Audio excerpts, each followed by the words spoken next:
झोपड़ी के भागा भूल जाएंगे गुरु आएंगे। मेरी झोपड़ी के भागा भूल जाएंगे गुरु आएंगे। गुरु आएंगे आएंगे गुरु आएंगे। मेरी झोपड़ी के भागा भूल जाएंगे गुरु आएंगे।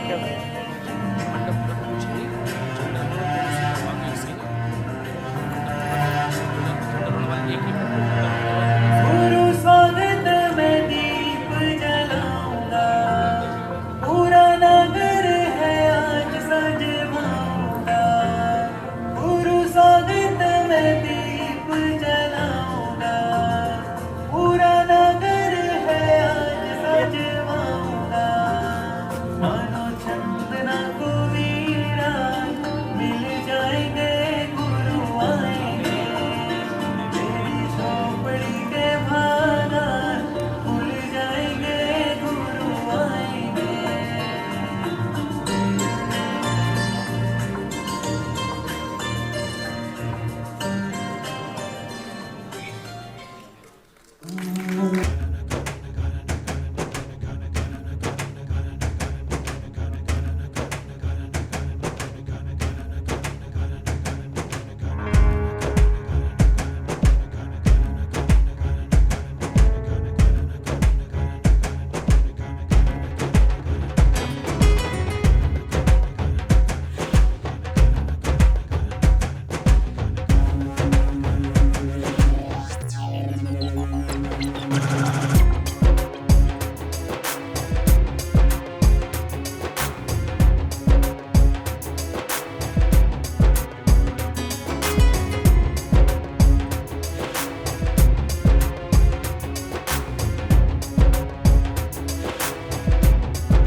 बहुत खूब वनिता जी और उनकी पूरी टीम।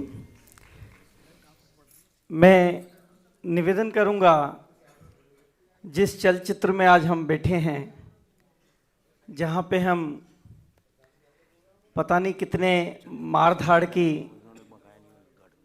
पिक्चर देखने आते हैं, वहां आज गुरुदेव के आगमन से भगवान महावीर के चित्र प्रदर्शित हो रहे हैं, जिन्होंने पूरी दुनिया को अहिंसा वो जियो और जीनो दो का उपदेश दिया।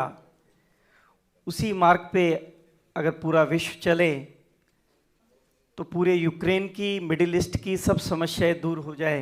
इसी भावना के साथ मैं निवेदन करूंगा, चित्रनावरण के लिए श्री अमित जैन, भावना जैन कृपया आगे आएं और आज इस पीवीआर के मंच को और पवित्र करें भगवान महावीर का चित्रानावरण। श्री अमित जी, भावना जी जैन। इसके पश्चात मैं निवेदन करूंगा दीप प्रज्वलन के लिए श्री पवन जी, कामिनी जी जैन। कृपया वो आगे आके अपना स्थान सुरक्षित रखें। भगवान महावीर का चित्र का अनावरण इस उद्देश्य के साथ कि पूरे विश्व में जो हम भूल चुके हैं अहिंसा और सत्य को, अपरिग्रह और अचौर्य को, वो भावना सभी के मन में पुनः बलवती हो। पूरे दुनिया में वसुधैव कुटुंबकम का संदेश फैले। इस भावना के साथ चित्र का अनावरण थोड़ी सी शीघ्रता अवश्य रखें। कासलीवाल जी से निवेदन कि चित्र का अनावरण करवाएं।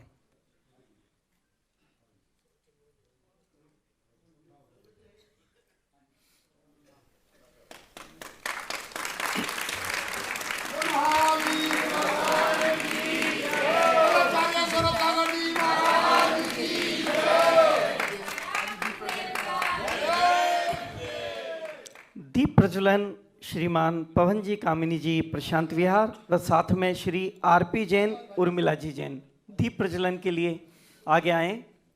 और हम सेवा के क्षेत्र में, क्योंकि मानवता ही जीवन की सच्ची सेवा है, जिनेंद्र प्रभु का गुणगान परम धर्म है, लेकिन उसके साथ ही मनुष्य के कार्य आता है। और ये जो मनुष्य जीवन हमको मिला, उसमें हम सबके मन में एक उद्देश्य जरूर हो कि इस जीवन को हम सफल बनाएं, कुछ करके जाएं, ऐसा स्थायी कार्य करें कि आने वाली पीढ़ियां हमको याद रखें। अय मंगलमय दीप प्रज्वलन। रुचिर दीप्तिकरम शुभ दीपकम सकल लोक सुखाकरमोज्ज्वलम तिमिर जालिहरम प्रकुरम सदा किलधरामि सुमंगलकम मुदा मंगलम भगवान वीरो मंगलम गौतमो गणी मंगलम पुष्पदंताध्यो जैन धर्मोस्तु मंगलम। ओम ब्रीम अज्ञानतिमिरम दीपकम संस्थापयामि स्वाहा। जैन धर्म की ध्वज पताका जो आज पीवीआर में हमने फहराई है, यहाँ एकत्रित होकर वो धर्म की ध्वजा यहाँ फहराने के लिए आदरणीय श्री अनिल जी जैन, कृष्णा जी जैन जो प्रशांत विहार से हैं, कृपया वो ध्वज स्थल पे पहुँचे। ओम नमो अरिहंताड़म नमो सिद्धाड़म नमो वायरियाड़म नमो वज्जायाड़म नमो लोय सभ्य सवणम स्वस्ति भद्रम भवतो ज्रीम छीम हमसा स्वाहा।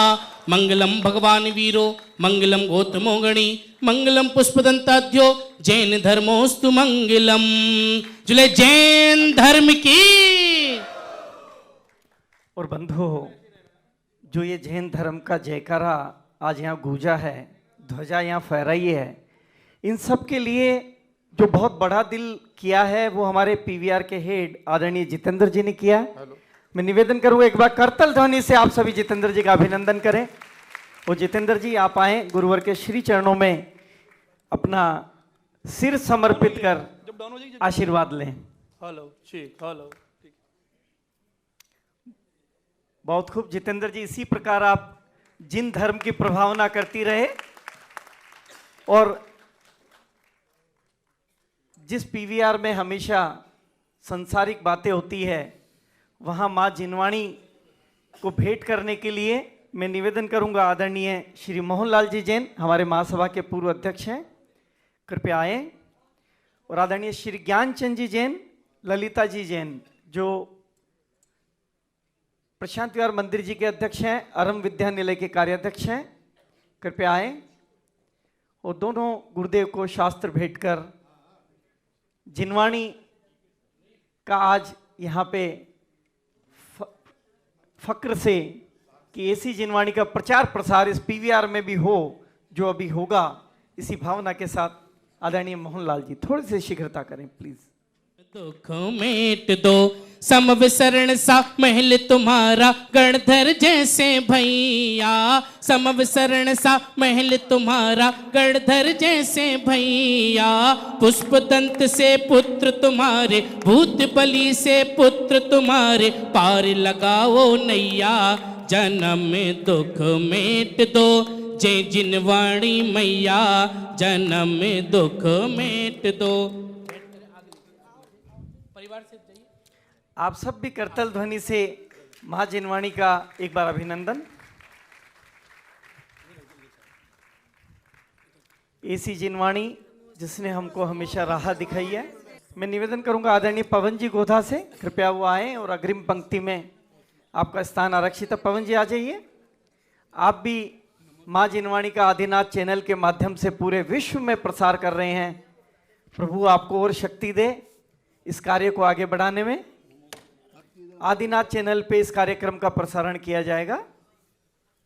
सभी से मेरी प्रार्थना कि अपना अपना स्थान शीघ्र ग्रहण कर लेवें। मैं एक बार निवेदन करूंगा आदरणीय रमेश जी जो हमारे महासभा के चेयरमैन हैं, विजय जी चांदी वाले जो अध्यक्ष हैं, शरद जी कासलीवाल जो महामंत्री हैं और ज्ञानचंद जी जो हमारे कार्याध्यक्ष हैं, आए गुरुवार को चातुर्मास हेतु एक बार श्रीफल भेंट करें कि गुरुवार जब आपने एक दिन में इतनी रौनक लगाई है तो जब 4 महीने की रौनक लगेगी तो हमको एक अलग ही रोहिणी का नजारा दिखेगा। आप सभी भी करतल ध्वनि के साथ इस पावन पुनीत भावना में अपना सहयोग दें।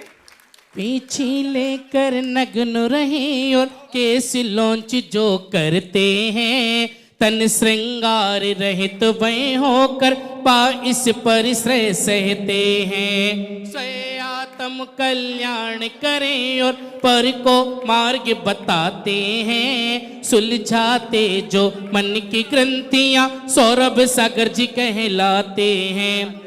ओम ब्रह्मत्व विराजता परम पूज्य संस्का प्रणेता ज्ञान योगी जीवनासा हॉस्पिटल प्रणसोत परम पूज्य आचार्य भगवान सौरभ सागर गुरुवचन कमलेभ्यो नमः। अनर्घपत प्राप्तिय जलादि अर्घम नृपपामीति स्वाहा। गुरुदेव की मंगल देशना का लाभ पिछले 20 दिन से हमको अनवरत मिल रहा है। हम सभी उसका लाभ ले रहे हैं, लेकिन ये लाभ पूरे भारत को मिले, पूरे विश्व को मिले। और इसी भावना के साथ हम आज के कार्यक्रम, क्योंकि गुरुवर की वाणी का प्रसार जैन अनुयायियों के लिए तो बहुत हो रहा है, लेकिन विश्व में 500 करोड़ लोगों में से जैन्स तो मात्र 1 करोड़ के आसपास ऑफिशियल है, अनऑफिशियल 2 करोड़ होंगे।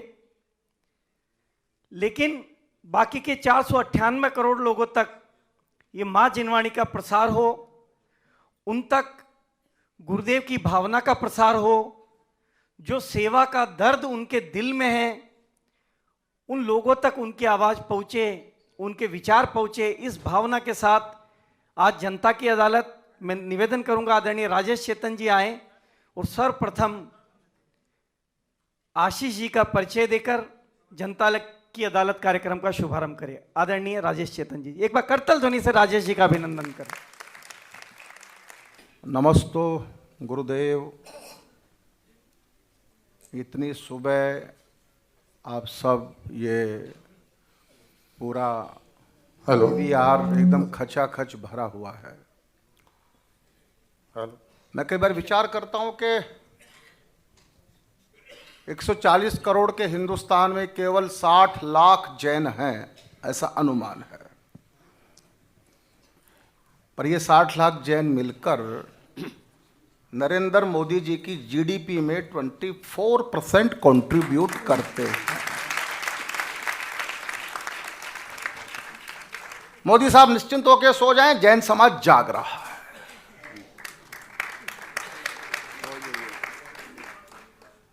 इसलिए कोई नया काम अगर होता है तो जैन समाज उसको अग्रसर होकर करता है। इसलिए सभागारों से निकलकर ऑडिटोरियम से निकलकर जैन समाज ने अगर पीवीआर की यात्रा की है तो यह भी एक नया काम शुरू हुआ।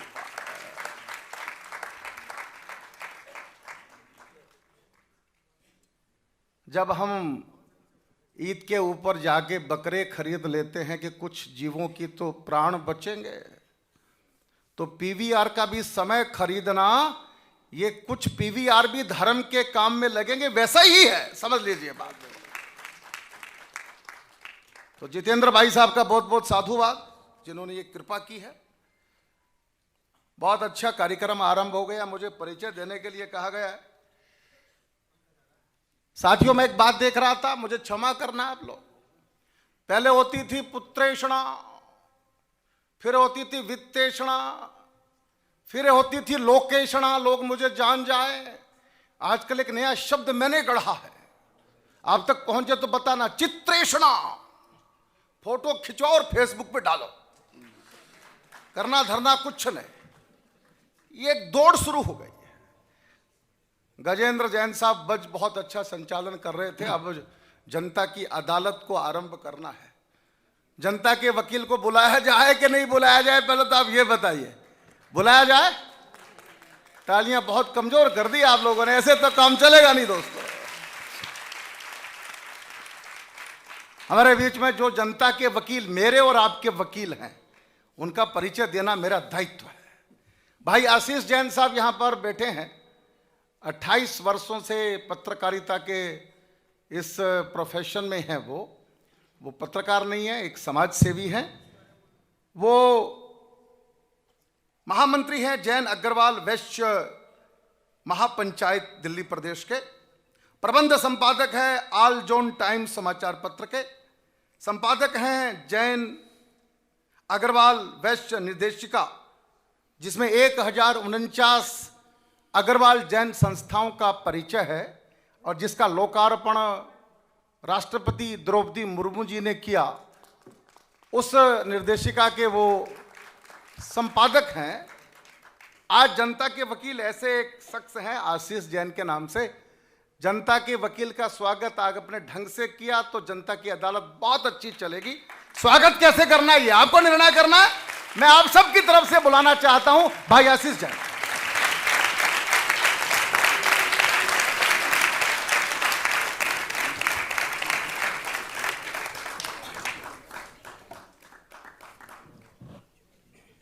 बहुत बहुत धन्यवाद। इससे पहले कि हम अदालत शुरू करें, कुछ जो ज़रूरी बातें हैं वो मैं आपको बता दूं।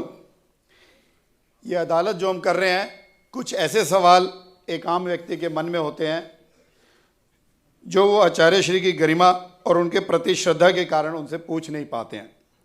तो आज उन सवालों के कुछ जवाब हम यहाँ जानने का प्रयास करेंगे इस अदालत के माध्यम से। क्योंकि ये अदालत एक तरीके का शो है, तो कुछ बातें ऐसी होती हैं जो हमें ध्यान रखनी होंगी। क्योंकि अभी तक जितने भी शो होते हैं, हमने कई केंद्रीय मंत्री और धर्मगुरुओं के साथ ये शो किया है, उनमें ब्रेक लिए जाते हैं बीच बीच में। लेकिन ये पहला शो एक ऐसा होगा जो पूरा डायरेक्ट हम लाइव चलाएंगे, इसमें कोई ब्रेक हम नहीं लेंगे। तैयार हैं आप सब लोग?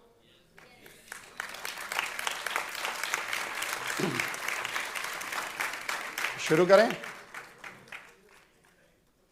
तो मैं शुरू करने जा रहा हूं, अब सब जने साइलेंट हो जाएंगे। नमस्कार, जय जिनेंद्र। मैं ऑल जोन टाइम्स समाचार पत्र का चीफ एडिटर आशीष जैन स्वागत करता हूं आप सबका ऑल जोन टाइम्स के इस खास कार्यक्रम जनता की अदालत में।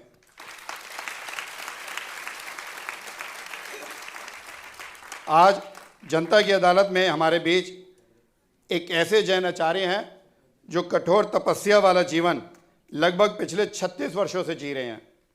पूरी दुनिया में इनके लाखों करोड़ों अनुयायी हैं। आइए हम स्वागत करते हैं त्याग की प्रतिमूर्ति आचार्य श्री 108 सौरभ सागर जी महाराज का।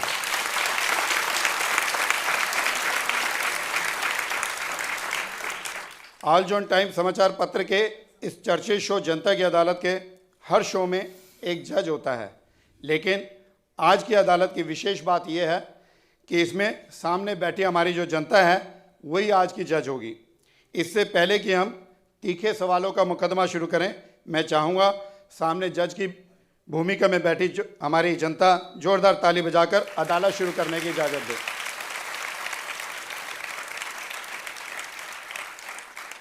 आज की इस विशेष अदालत के मुकदमे की शुरुआत करने से पहले आइए हम एक नज़र डालेंगे आचार्य श्री 108 सौरभ सागर जी महाराज के 36 वर्ष के त्याग, तपस्या, सेवा और गृहस्थ से आचार्य बनने तक के सफर पर।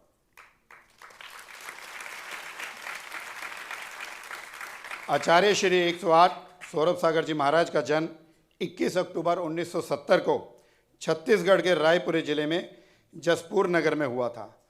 पूर्व जन्म के संस्कार तथा परम पूज्य आचार्य श्री 108 पुष्पदंत सागर जी महाराज से प्रभावित होकर मात्र 12.5 वर्ष की अल्प आयु में आजीवन गृह त्याग का संकल्प कर आपने 8 अप्रैल 1983 को घर छोड़ दिया था। आपकी बढ़ती वैराग्य भावना को देख 15.5 वर्ष की लघु आयु में आपको सन 1986 को छुलक दीक्षा, सन 1988 को एलक दीक्षा, सन 1994 को मुनि दीक्षा तथा 10 अप्रैल सन 2022 को आचार्य श्री पुष्पदंत सागर जी महाराज जी ने ही आपको आचार्य पद ग्रहण कराया था। आचार्य श्री ने अपने साथ आपको उत्तर प्रदेश से नेपाल तक की यात्रा करवाई। आपने बांदा, शिवपुरी, आगरा, अलीगढ़ की जेलों में प्रवचन कर हजारों कैदियों को मांस, अंडा, शराब आदि का त्याग करवाया। सन 2012 में आपको छत्तीसगढ़ एवं झारखंड सरकार, सन 2019 में उत्तराखंड सरकार एवं 2020 में लखनऊ में उत्तर प्रदेश सरकार ने अपने अपने राज्य का राजकीय अतिथि घोषित कर आपको राजकीय सम्मान दिया था। पूज्य आचार्य श्री ने अनेक कृतियों का भी सृजन किया है। पूज्य गुरुदेव की कृतियों को पढ़ पढ़ के कई लोग प्रवचन तक देना सीख गए हैं। पूज्य गुरुदेव ने कई विधानों की भी रचना की है। गुरुदेव ने मंशापुर महावीर जिनालय का निर्माण 3000 वर्ग गज भूमि पर करवाकर उसका भव्य पंचकल्याणक भी किया, जहां पर भूगर्भ से प्रकटित अतिशयकारी 1200 वर्ष प्राचीन श्री महावीर स्वामी जी की जिन प्रतिमा विराजमान है। महाराज श्री के सानिध्य में गाजियाबाद जिले के मुरादनगर में गंग नहर के किनारे लगभग 20 एकड़ भूमि पर 1.5 लाख वर्ग फुट का 4 मंजिला जीवन आशा अस्पताल 20 मई 2019 को जनता को समर्पित कर दिया गया था। इस हॉस्पिटल में प्रतिवर्ष लगभग 800 से 1000 दिव्यांगों को विश्व स्तरीय तकनीकी से निर्मित कृत्रिम हाथ, कृत्रिम पैर लगाकर उन्हें समाज की मुख्य धारा से जोड़ा जाता है। यहाँ प्रतिवर्ष लगभग 20,000 मरीजों का इलाज किया जाता है। यहाँ डायलिसिस सेंटर की भी स्थापना की गई है। गुरुदेव की प्रेरणा से हरियाणा गन्नौर के समीप सौरभांचल तीर्थ का निर्माण कराया गया है। यहाँ भी चैरिटेबल हॉस्पिटल चलता है। आपकी प्रेरणा से श्री सम्मेश शिखर जी में संतों की साधना एवं गृहस्थों की आराधना का उत्कृष्ट अंचल सौरभांचल का भी निर्माण चल रहा है। आपकी प्रेरणा से अनेक नगरों में पाठशालाओं, संत निवास, गौशालाओं, प्रवचन हेतु सभागारों, अतिथि भवन, विद्यालय एवं कॉलेज के भी निर्माण हुए हैं। गुरुदेव ने अपने मुनि जीवन में 60 से अधिक पंच कल्याणक करवाए हैं।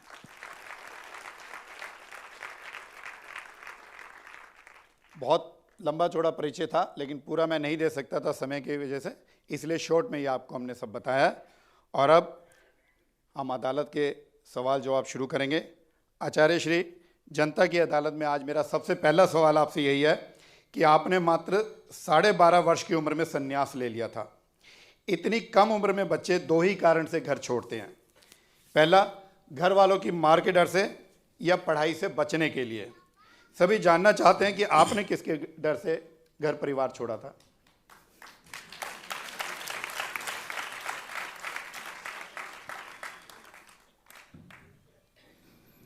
12 साल की उम्र,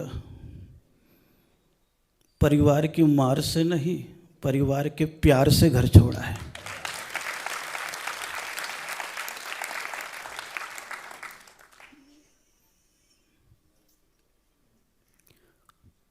पढ़ाई के डर से नहीं, क्योंकि पढ़ाई में तो मैं बहुत अच्छा था।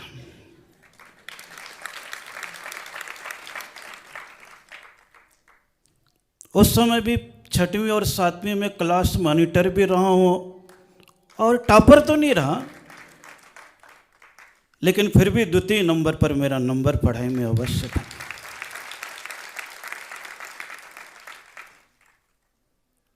इसलिए वैराग्य न मार के डर से, न पढ़ाई के डर से, गुरुदेव के दर्शन से और पापों के डर से यह मार्ग पैदा हुआ है संन्यास का।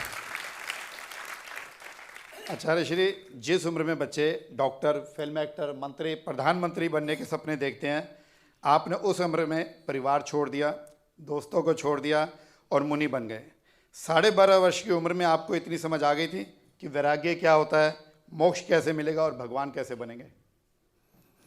अभी आपने ही कहा, छोटा सा बच्चा डॉक्टर, इंजीनियर, एक्टर, मंत्री, प्रधानमंत्री बनने तक की कल्पना कर लेता है, तो मैंने उस उम्र में सन्यास की कल्पना कर ली। ये तो मेरा सौभाग्य है। कल्पनाशील प्राणी है और कल्पनाशीलता में रागात्मक वृत्ति भी जन्म ले सकती है और त्यागात्मक वृत्ति भी जन्म ले सकती है। भारतीय संस्कृति में तो जैन दर्शन के आचार्य जिनसेन हुए हैं, जिन्होंने 11 साल में सन्यास को ले लिया। ध्रुव और प्रहलाद कितने बच्चे थे, फिर भी अपने आप को जानने के प्रयास में लग गए। तो मैं तो उनसे 1 साल बड़ा ही था, थोड़ा लेट बैरागी बना हूं। 12.5 साल की उम्र में सन्यास का धर्म पैदा हो गया।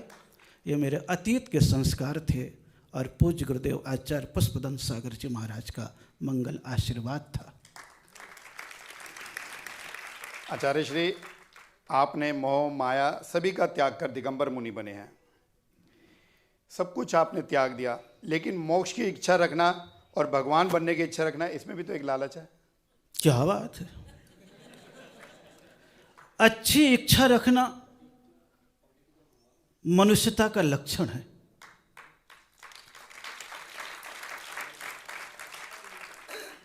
बुरी इच्छा रखना आप समझते हैं।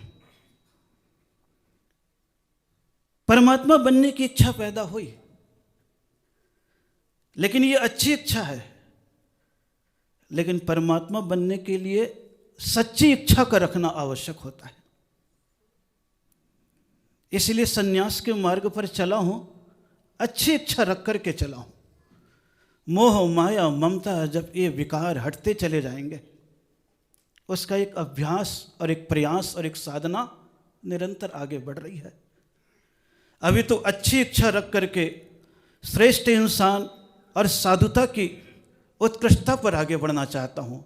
निश्चित रूप से परमात्मा मेरी साधना और आराधना को, उस उपलब्धि को प्रदान करेगा जिसकी इच्छा लेकर के, मोक्ष की कामना लेकर के इस मार्ग पर बढ़ाऊँ।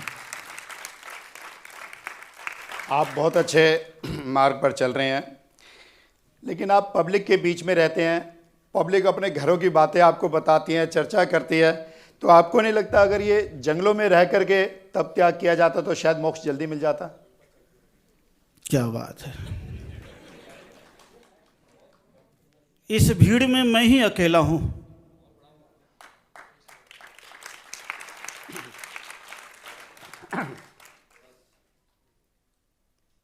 जो सांसारिक वासना की यात्रा से मुक्त होकर के निर्वासना की यात्रा करता हुआ दिगंबरत्व के रूप में बैठा हुआ। इसलिए रागात्मक प्रवृत्ति कितनी भी आ जाए, जब कागज पर ही प्लास्टिक का कोटेट कर दिया जाता है तो पानी का कोई असर नहीं करता है। जिंदगी में सन्यास का कोटेट कर दिया गया है, इनके वातावरण का कोई भी असर मेरे जीवन में नहीं होता है। इसलिए इनके बीच में भी रह करके, राग के बीच में भी रह करके वैराग्य का आनंद लेता हूँ, सन्यास का आनंद लेता हूँ, आत्मा का आनंद लेता हूँ। केवल इनके बीच में इनकी पीड़ाओं पर मलहम लगाने के लिए मानसिक रूप से उपदेश देता हूँ, आशीर्वाद देता हूँ, धर्म का मार्ग प्रशस्त करता हूँ। आचार्य श्री, आप जैन धर्म के आचार्य हैं। जनता आपकी वाणी को भगवान की वाणी मानती है। 14 वर्ष पहले मैं आपका एक प्रवचन सुन रहा था, क्योंकि आज की अदालत चलानी थी तो मैंने सारे प्रवचन बहुत कुछ सुना, बहुत तैयारी करी। उसमें आप एक पिता को समझा रहे थे कि जिस पुत्र के लिए तुम इतनी मेहनत कर रहे हो, पैसा कमा रहे हो, तुम्हारे मरते ही वही पुत्र तुम्हारे शरीर को घर से निकालने, जलाने और उसकी खोपड़ी तक फोड़ने का काम करेगा। तो महाराज जी, ऐसे प्रवचनों से तो पिता पुत्र के रिश्ते में दरार आ जाएगी।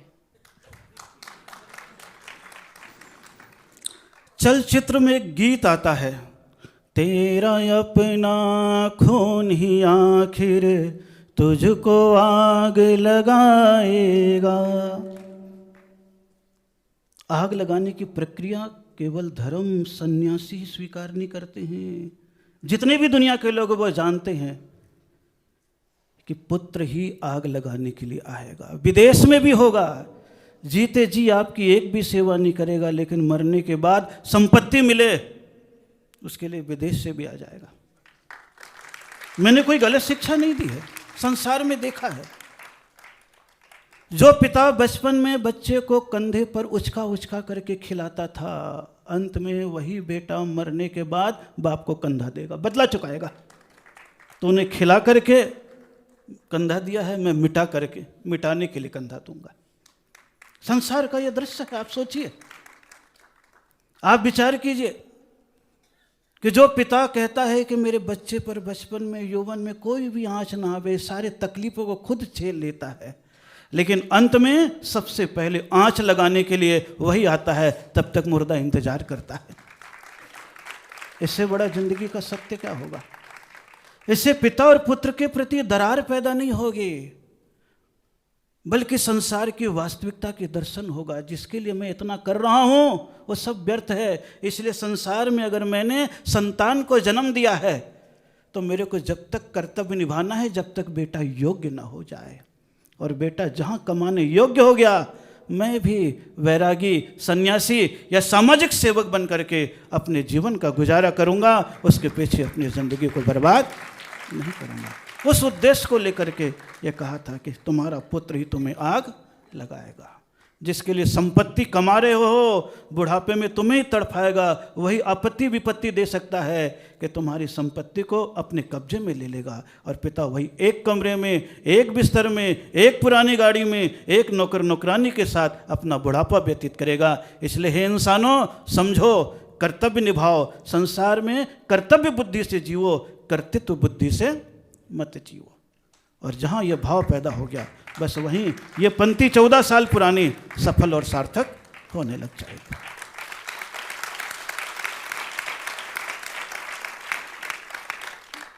ठीक है महाराज जी, लेकिन तीर्थंकर महावीर जिन्होंने जियो और जीने दो का संदेश दिया था, लेकिन आप अपने प्रवचनों में ना जिएंगे ना जीने देंगे ऐसा संदेश देते हैं।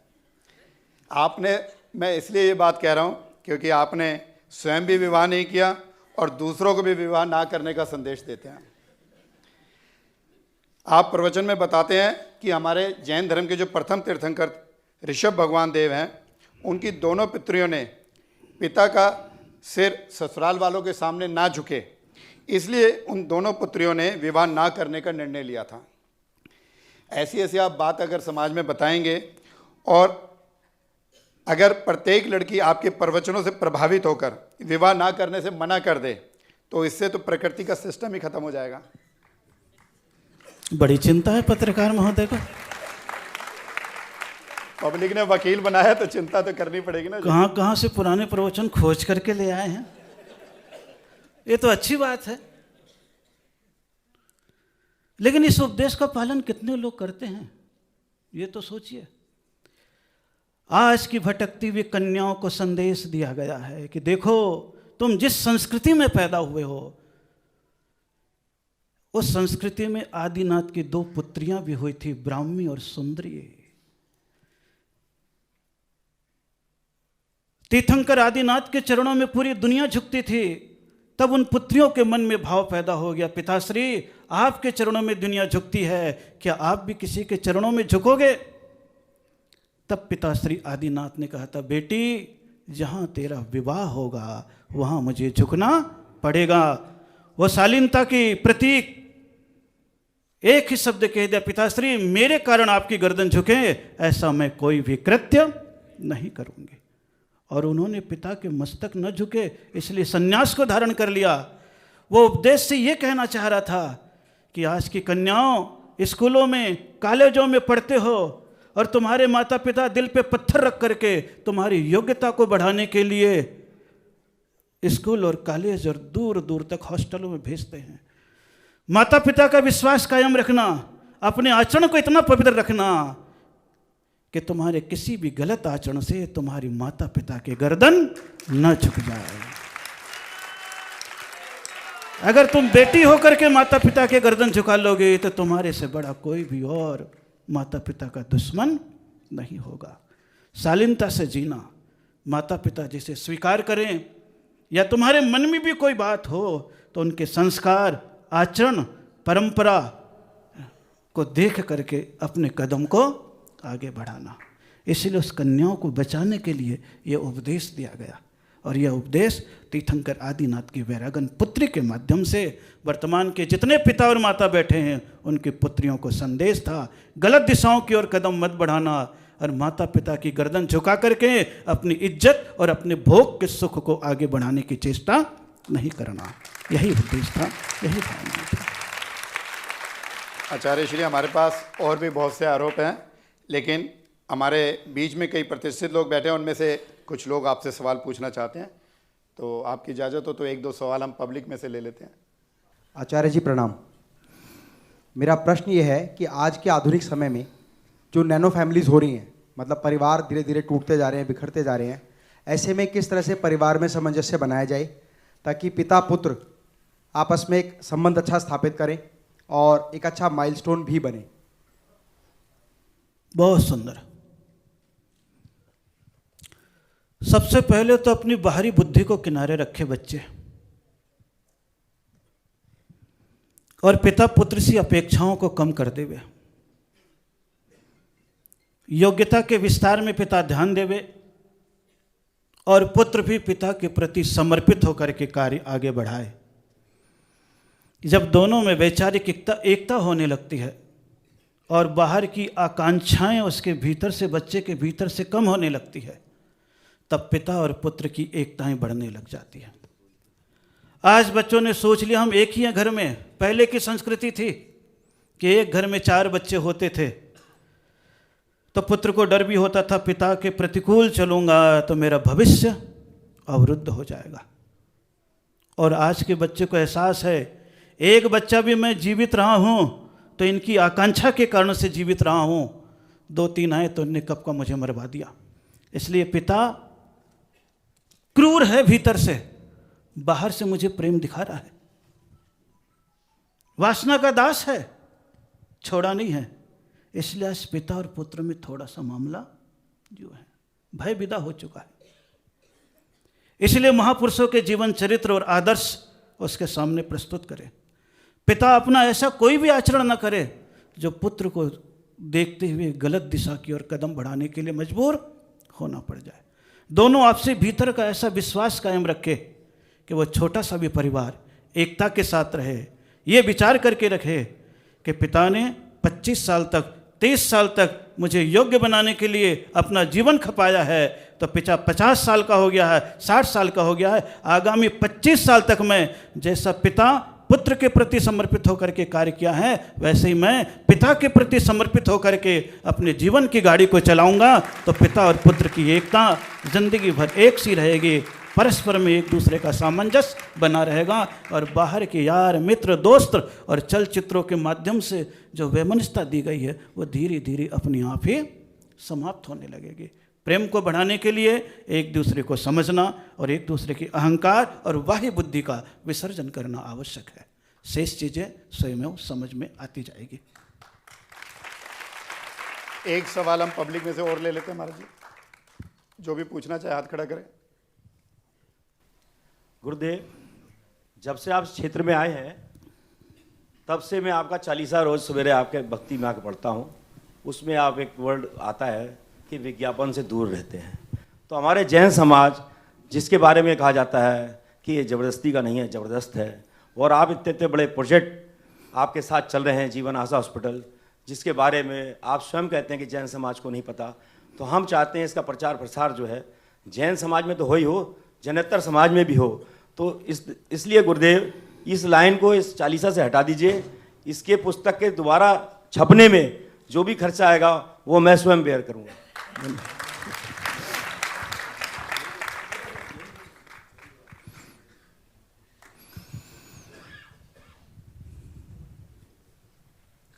ये प्रश्न है कि समस्या है?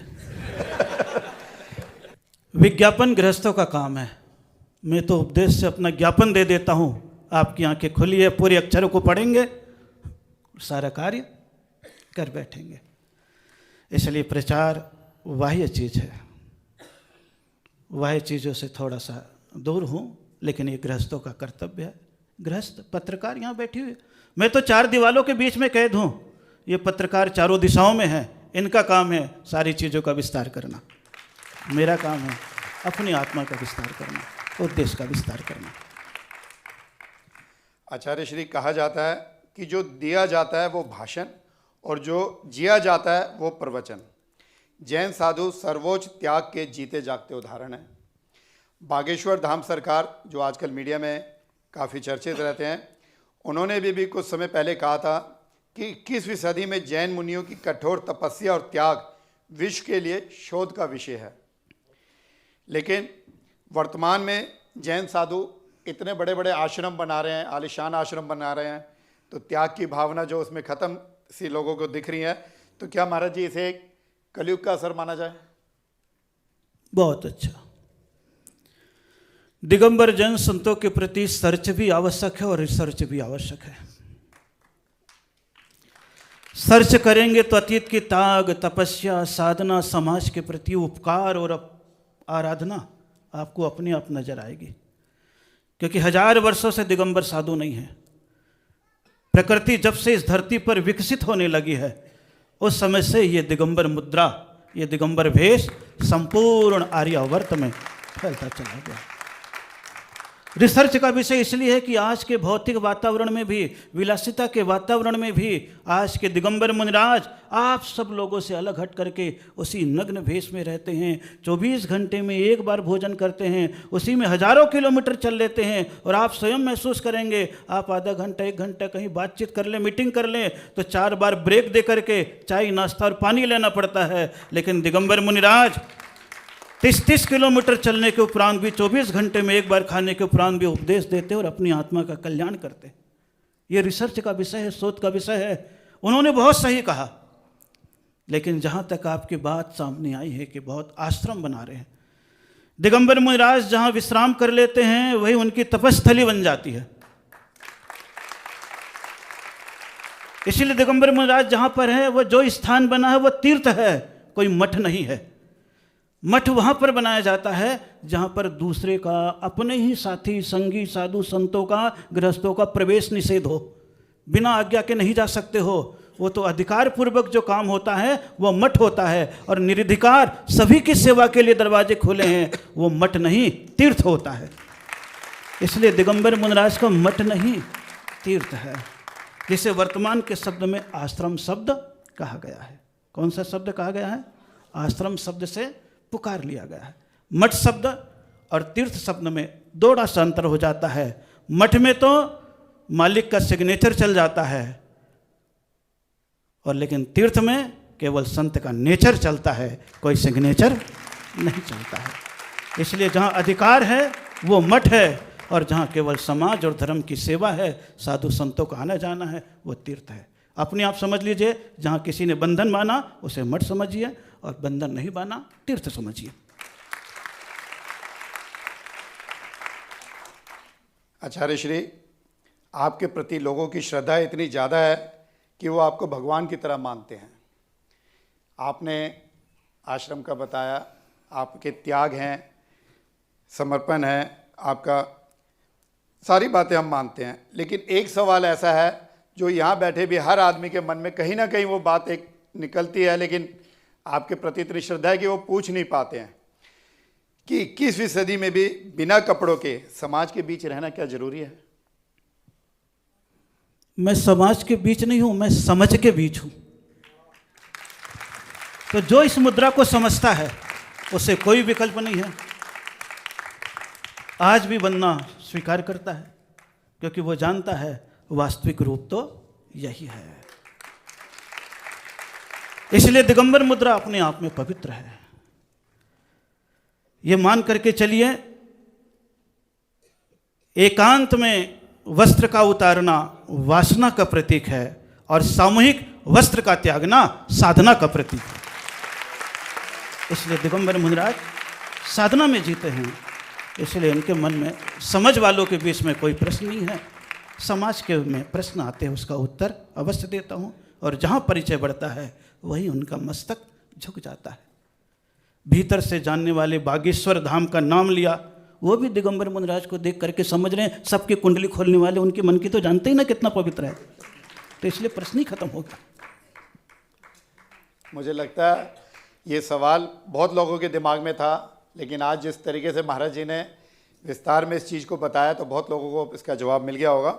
आचार्य श्री, कहा जाता है कि पशु पक्षी पेड़ पौधे जैसी 84 लाख योनियों से गुजरने के बाद हमें मानव योनि मिलती है। उसमें भी आप पूरे दिन में सिर्फ एक बार भोजन लेते हो, हर तरह के व्हीकल का आपने त्याग कर रखा है, यहाँ तक कि कपड़ों तक का त्याग आपने कर दिया है। वैज्ञानिकों ने महाराज जी इतनी मेहनत से टीवी बनाया, मोबाइल बनाया, बुलेट ट्रेन बनाई, यहाँ तक कि चांद तक हम पहुँच गए हैं, और आप अब भी पैदल चल रहे हैं। आपको नहीं लगता कि इन भौतिक वस्तुओं का आनंद अगर इस जीवन में नहीं लिया तो एक बार फिर 84 लाख योनियों तक का इंतजार करना पड़ेगा? और ये बड़ी लंबी चिंता है। कहते विज्ञान ने टीवी सेट दिया, डिनर सेट दिया, माइक सेट दिया, सोफा सेट दिया, लेकिन सबका दिमाग अब सेट कर दिया। आज जितने सुख के साधन मिले हैं उतने ये समाज के मस्तिष्क टेंशन में जी रहा है। जी रहा है कि नहीं जी रहा है, आप सभी लोग एहसास करते हैं। वस्त्र के लिए तो आपको बता ही दिया है, प्रकृति का वास्तविक स्वरूप ये है, ये सबको एहसास है, जन्म का भी रूप और मृत्यु का भी रूप। इसलिए संसार में पहला जो भी व्यक्ति आया है दिगंबर रूप में ही आया है, बाद में आवरण आते चले गए हैं, फिर अलग अलग अंबर आते चले गए। इसलिए वस्त्र भी एक साधना का प्रतीक, वस्त्र को छोड़ना एक साधना का प्रतीक है। बाहर की जो भौतिक चीजें हैं ये चीजें अनेक बार भोग चुके हैं। इंसान केवल तरीके बदलता है, सुख के इरादे तो वही रहते हैं। इसलिए सुख के इरादे बदले हैं। उस समय मटके का ठंडा पानी पी रहा था, आज फ्रिज का पी रहा है। उस समय दीपक भी जी रहा था, आज मरकरी पे जी रहा है। जी रहा है कि नहीं जी रहा है? उस समय पे पैदल घोड़ा गाड़ी पे चलता था, ऊँट गाड़ी पे चलता था, अब रेल गाड़ी पे चल रहा है। चल तो रहा है, लेकिन दिगंबर मुनिराज ऐसे हैं प्रकृतिस्थ कि जिस समय से जैसे चलते आए हैं उसी पैदल चलने की इच्छा रखते हैं। बाहरी साधनों का उपयोग त्याग के रूप में करते हैं, क्योंकि रागात्मक वृत्ति को बढ़ाता है। और फिर आप लोग गीत भी सुनते हो, सजन रे झूठ मत बोलो, खुदा के पास जाना है, न हाथी वहाँ। इसी प्रकार सब छोड़ के ही जाना है। ये सुख सुविधा कोई भी काम में आने वाली, जब एक सुई भी नहीं ले जा सकते तो सुपरसोनिक भी ले लोगे तो कहाँ जा पाओगे? तो ये वास्तविकता यथार्थ है। उस यथार्थ को स्वीकार करने में चलचित्र को देख करके तो राग बढ़ सकता है, लेकिन चल चरित्र को देख करके ये बात अपनी आप ही समझ में आ जाएगी। ठीक है आचार्य श्री, आप हमेशा त्याग की बात करते हैं, लेकिन एक सवाल और बनता है कि आचार्य श्री चाइना में एक परिवार में एक बच्चा वाला कानून चाइना लेके आ रहा है, लेकिन भारत में अभी मैं प्रवचन सुन रहा था एक जैन मुनि का जो 3-3 बच्चे पैदा करने के उपदेश दे रहे हैं। भारत की जनसंख्या 145 करोड़ तक पहुंच चुकी है। अगर आप लोग ऐसे संदेश देंगे तो इससे और कितना बढ़ाना चाहते हो आप हमारी जनसंख्या को? 1 करोड़ तो जैन 25 साल लगेंगे तो भी 3 करोड़ नहीं होंगे। ये उपदेश जब से देने लग गए हैं, जब से संस्कृति में ये भाव पैदा हो गया है कि वोट बैंक की मान्यता है, सिर की मान्यता है, इसलिए जैनियों के मन में भी ये चिंता होने लग गई है। अगर वोट की मान्यता है तो जैन समाज तो कितनी छोटी है। इसी प्रकार की स्थिति रहेगी तो जैनियों का अस्तित्व समाप्त होने लग जाएगा। इसलिए किसी ने विचार दे दिया हो कि अरे जैनियों बहुत कम संख्या में हो, आगे बढ़ो, अपनी संस्कृति को सुरक्षित रखना है, तो जैनियों का अस्तित्व भी होना आवश्यक है। इसलिए उपदेश दे दिया, अगर भारतीय सरकार, केंद्र सरकार, वर्तमान सरकार कम लोगों को भी विशेष अधिकार, पद, सत्ता, शक्ति देती है तो शायद यह विचार पैदा नहीं होता। जब भारत स्वतंत्र हुआ था तो 47 में 43 सांसद जैनियों के थे। आज जैनियों का एक भी अस्तित्व नहीं है। इसलिए उनके मन में विचार पैदा हुआ, अस्तित्व को कायम रखना है तो सत्तासीन होने के लिए थोड़े सिर का बढ़ना भी आवश्यक है, कि सिर की संख्या की गणना है। इसलिए उनके मन में यह भाव पैदा हुआ होगा, और भाव वर्तमान की दृष्टि से कोई गलत भी नहीं है। लेकिन अगर सत्ता और शक्ति कम समाज को देख करके कोटा कि 3, 4, 5, 10 जैनियों का अस्तित्व रहेगा तो निश्चित रूप से जैन समाज को भी खुशी होगी कि टैक्स का 23% अगर जैन देता है तो 2-4% जैनियों को सत्ता में रख ले, अच्छी पदों पर, तो इनका टैक्स देना भी सार्थक हो जाएगा। नहीं तो फिर बेईमानी का ही विस्तार होगा और कुछ भी होने वाला नहीं। इसलिए कोई उद्देश्य होता है, कभी कभी उद्देश्य को पकड़ना चाहिए। उद्देश्य को अगर पकड़ेंगे तो कहीं ना कहीं रहस्य ही मिलेगा। एक महाराज जी, एक सवाल हम और ले लेते हैं, उसके बाद आचार्य श्री के चरणों में त्रैबार नमोस्तु। गुरुदेव, हम मंदिर तो बहुत बना रहे हैं और बनने भी चाहिए, पर हमने देखा है कि बाहर से बच्चे आते हैं, हमारे समाज के पास में कोई ऐसी जगह नहीं है जहां हम सब कोई कार्य कर सकें। आज माहेश्वरी समाज के छोटी सी छोटी जगह में अभी जोधपुर गया, इतना अच्छा 5 स्टार होटल के जैसा उन्होंने भवन बनाया हुआ था, पर दिल्ली की जैन समाज इतनी बड़ी समाज होने के पश्चात भी आज हमारे पास में कोई जगह नहीं है, बच्चों को रखने के लिए कोई जगह नहीं है, बाहर से कोई आता है उसके भोजन की कोई हमारे पास में सुविधा नहीं है। उन सब के लिए अगर आपका आशीर्वाद हो तो जल्दी से जल्दी ये कार्य हो सकता है। उसके लिए हम सबको क्या करना चाहिए, ये मार्गदर्शन आपका चाहिए। बहुत सुंदर। सामान्य रूप से अगर सोचूंगा मैं तो इस विषय में समाज की एकता की भी कमी है और आगामी पीढ़ी की सुरक्षा, शिक्षा, सेवा के प्रति समर्पित विचारधाराएं भी समाज के भीतर नहीं है।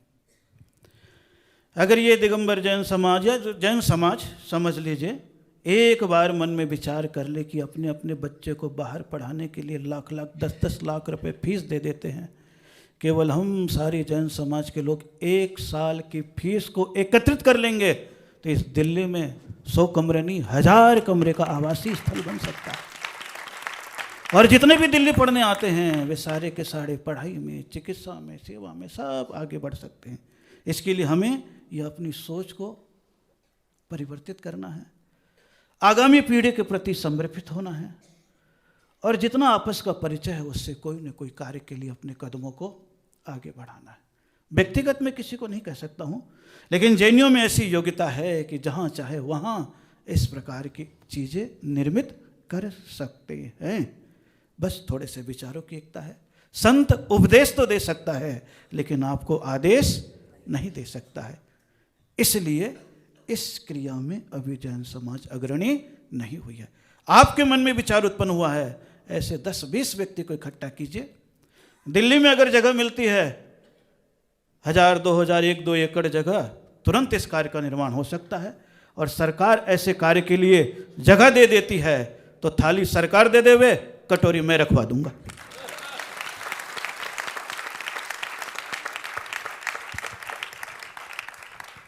आचार्य श्री, आपने एकता की बात की। आचार्य श्री, जैन धर्म में सभी महावीर को मानते हैं, सभी नमोकार महामंत्र को का जाप करते हैं।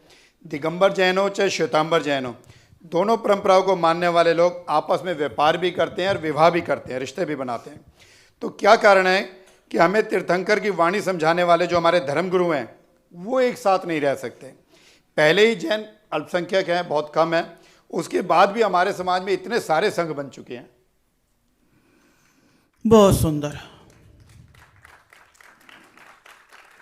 एक साथ रहना अलग बात है और एक महावीर के उपदेश को विस्तारित करना अलग बात है। तो दिगंबर, श्वेतांबर, तेरापंथी, स्थानकवासी भले ही आपको एक साथ नहीं दिखते हैं, लेकिन सभी परंपरावासियों का एक ही उद्देश्य है, भगवान महावीर स्वामी की अहिंसा, भगवान महावीर स्वामी का त्याग, महावीर स्वामी का अनेकांतवाद पूरे विश्व पर फैले, हिंसा की संस्कृति का नाश हो। यह विचार सभी संतों के मन में है और सभी उस दिशा में अपने अनुसार आगे बढ़ते चले जा रहे हैं। उद्देश्य भगवान महावीर, तीर्थंकर आदिनाथ के विस्तार का होना चाहिए। बाकी चीज़ें तो स्वतंत्र सत्ताएं हैं, स्वतंत्र विचारधाराएं। एक पेड़ की अनेक डालियां हो जाती है, लेकिन फल सब में एक से ही आ रहे हैं। ये सबसे बड़े सुखद परिणाम है। एकता के साथ बढ़ते चले जाएंगे, आगे बढ़ते चले जाएंगे। अहिंसा की वृत्ति बढ़े, अनेकांत की वृत्ति बढ़े। बाकी आपसी चीज़ों को तो आप सभी लोग समझते ही हैं। सारी धारणाएं अलग हो जाती है। संसद भवन में भी जाकर के देखेंगे तो 500 सांसद हैं, कोई किसी पार्टी का है, कोई किसी पार्टी का, कोई किसी पार्टी का है। बेटी रोटी व्यवहार भी चल रहा है, व्यापार भी चल रहा है, लेकिन थोड़ा थोड़ा, लेकिन सबका उद्देश्य क्या है? भारतीय संस्कृति का विस्तार हो, देश की एकता और अखंडता पर कोई भी आंच ना आए। बस ये उद्देश्य को लेकर के वो भी 500 बैठे हुए हैं, इधर दिगंबर, श्वेतांबर, थानक और ये भी बैठे हुए हैं। एकता व्यवहारिक अलग चीज़ है, वैचारिक अलग चीज़ है। अभी तक जो हम कार्यक्रम करते थे जनता की अदालत का, स्टूडियो में करते थे, वहाँ हमारे पास समय पूरा होता था। लेकिन क्योंकि ये पीवीआर पिक्चर हॉल है और इनका पिक्चर इनकी चलनी है, तो कहीं ना कहीं समय की हमारे पास पाबंदी है। तो एक आखिरी और अंतिम सवाल मैं आपसे पूछना चाहता हूँ कि ठीक है, 12.5 वर्ष के थे, आचार्य जी का प्रभाव आप पे पड़ा, घर वालों ने आपको सहयोग दिया, सब कुछ ठीक है, लेकिन आप इतने अच्छे वक्ता हैं, आपको सुनने के लिए हज़ारों लाखों लोग इकट्ठे होते हैं। ज़िंदगी में अगर आप कोई और मार्ग चुनते तो शायद बहुत कामयाब हो सकते थे, लेकिन आज 54 वर्ष की उम्र आपकी हो चुकी है, तो आज आपको कहीं ऐसा लगता है कि मैंने ये रास्ता गलत अपना लिया? कामयाबी की परिभाषा अलग अलग है। कोई डॉक्टर बन के सोचता कामयाब हो गया, कोई सीए बन करके सोचता है, कोई इंजीनियर बन करके सोचता है, कोई पत्रकार बन करके सोचता है, कोई एंकर बन करके सोचता है, कोई धनपति बन करके सोचता है, कोई सांसद बन करके सोचता है, कोई प्रधानमंत्री बन करके सोचता है और सोचता है कि पूरी दुनिया झुके। तो ये जितने भी कामयाबी चीज़ों को आप समझते हो, ये सारे कामयाब लोग इस संतत्व पे झुकते हैं। इससे बड़ी मेरी कामयाबी क्या होगी? इससे बड़ी मेरी कामयाबी क्या होगी? तो फिर दुनिया की कामयाबी के पीछे क्यों भागूं? सहजता से जी रहा हूं, आनंद के साथ जी रहा हूं और आगे बढ़ रहा हूं। एक सवाल और ये पूछना चाहते हैं, प्लीज। महाराज जी, मेरे एक ही बार में 2 प्रश्न हैं। समय की थोड़ी लिमिट है। हाँ, लिमिट में। पहला ये है कि जैन समाज मनमोहन सिंह सरकार में अल्पसंख्यक घोषित हुआ, लेकिन मंदिर बहुत बनाए, भव्य मंदिर बने जैन मत के, लेकिन जब हम किसी मंदिर के आगे गुजरते हैं तो हाथ जोड़ते हैं। लेकिन मैंने देखा है कि जब हम जैन मंदिर के आगे निकलते हैं और वो हिंदू समाज के लोग हाथ नहीं जोड़ते। तो इसको आप किस परिप्रेक्ष्य में देखते हैं? और दूसरा ये है कि जैन समाज का जीडीपी में बहुत बड़ा सहयोग है और जैन समाज मीडिया में भी बहुत विस्तृत रूप में है, लेकिन जो आप उपदेश देते हैं वो अपने बिजनेस में नहीं मानते। जैसे मान लीजिए कोई बहुत बड़ा अखबार है, आप उसके घर जाके प्रवचन देते हैं कि मांसाहार से बचो, लेकिन उनके यहाँ पे विज्ञापन पहले पेज पर छपा होता है, संडे हो या मंडे रोज खाओ अंडे। तो इसको आप किस परिप्रेक्ष्य में लेते हैं? किसी व्यक्ति की गलती को सामाजिक गलती नहीं कह सकते।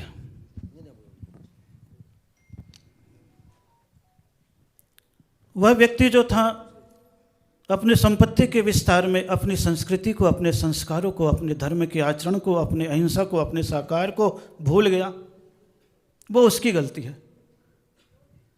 इसलिए व्यक्ति की गलती को सामाजिक त्रुटि न समझते हुए हमें आगे बढ़ना पड़ेगा। और जहाँ जैनियों को पता लग जाता है तो उसको थोड़ी जानकारी भी देते हैं, उपदेश भी देते हैं और बचाने की चेष्टा भी करते हैं। लेकिन किसी के ऊपर अपने विचारों को थोपा नहीं जा सकता, सौंपा तो जा सकता है। थोपने में दबाव है और सौंपने में कोई दबाव नहीं, बल्कि उसके भीतर का परिवर्तन है और उस संत का प्रभाव है। इसलिए जहाँ पर ये चीज़ आ गई है वो चीज़ अलग हो गई है। मीडिया पर अगर किसी ने दिया है तो उसे तो स्वीकार नहीं कर सकते, लेकिन हाँ, जहाँ कहीं भी समझ और शिक्षा मिलेगी तो शायद उसका भी मन अपने आप ही बदल जाएगा। और कई जगह ऐसे बदलाव भी आए हैं, क्योंकि आधुनिकता के दौड़ में कई बार संस्कारों को भूल गए और लोग कहने लग जाते हैं विज्ञान का इतना बड़ा युग है और अंडे में तो कहीं पर भी चूजे पैदा होते नहीं हैं, इसलिए अंडे को खाने में कोई दिक्कत नहीं है। लेकिन विज्ञान स्वयं कहता है कि ऐसे इंजेक्शन लगा दिए गए हैं जिसमें चूजे बनने की क्षमता तो खत्म हो गई है, लेकिन उसके भीतर का योग और पीले रंग का जो पदार्थ होता है उसमें उस चूजे का अंश ही है, उस मुर्गी का अंश भी है। इसलिए जैनियों में तो ये उपदेश दिया जाता है, भाई संडे हो या मंडे कभी न खाओ अंडे। लेकिन किसी ने विस्तार कर दिया, वो व्यक्ति की त्रुटि है। और भारतीय संस्कृति में इस हिंसा की चीज़ों को मिटाना भी चाहिए। और जब स्कूलों में अंडे की बात चली थी तब जैन समाज ही सबसे पहले झंडा लेकर के आगे बढ़ा था कि स्कूल में किसी भी बच्चे को अंडे आदि खिलाना नहीं चाहिए। जहाँ तक मंदिरों के रास्ते से गुजर करके प्रणाम की बात है तो सबकी अपनी अपनी आस्थाएं होती है। उस आस्था में बताया तो जा सकता है, लेकिन उसे ज़बरदस्ती झुकाया नहीं जा सकता है। इसलिए अपनी अपनी आस्था है, जो जिस द्वार से, जिस दरबार से निकलता है उसी हिसाब से अपना प्रणाम, विनय, नमस्कार, वंदना करता है। वो व्यक्तिगत चीज़ है। व्यक्तिगत चीज़ों में हमें सामूहिक रूप से कुछ बोलना उचित नहीं।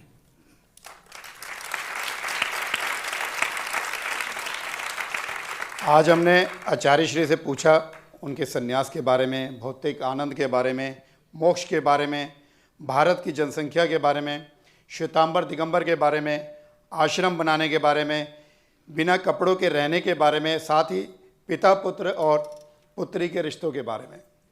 आज की अदालत की सबसे अच्छी बात यह रही कि हमने आप पर हर तरह के आरोप लगाए और आपने किसी भी आरोप को ना टालते हुए बड़े संयम, धैर्य और बेबाकी के साथ सभी सवालों के जवाब दिए। जैसा कि मैंने बताया था कि आज की अदालत में हमारा कोई जज नहीं है, तो मैं चाहूँगा कि हमारी जो जनता बैठी है, जो आज जज की भूमिका में बैठी है, वो खड़े होकर के बताएं कि महाराज श्री ने जो जवाब दिए हैं उससे आप लोग कितने संतुष्ट हैं।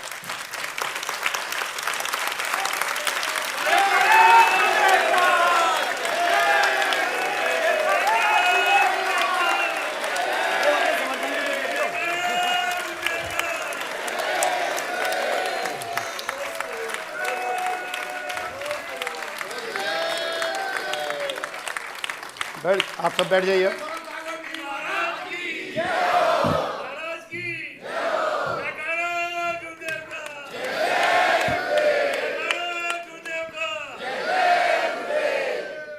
सब लोग बैठ जाइए। इतना जोश, बहुत सारी हमने अदालतों के कार्यक्रम किया है, लेकिन ये जो जोश है, पता लग रहा है कि कितनी श्रद्धा अपने आचार्य श्री के लिए आप लोगों की है। हमारा विश्वास है आचार्य श्री आप इसी तरह समाज का मार्गदर्शन करते रहेंगे, साथ ही जियो और जीने दो का प्रचार भी आप करते रहेंगे, जिससे समाज, देश और समस्त विश्व विकास की ओर अग्रसर होता रहेगा। ऑल जॉन टाइम्स समाचार पत्र की टीम की ओर से जनता की अदालत के इस शो के लिए आचार्य श्री आप कुछ बोलना चाहेंगे?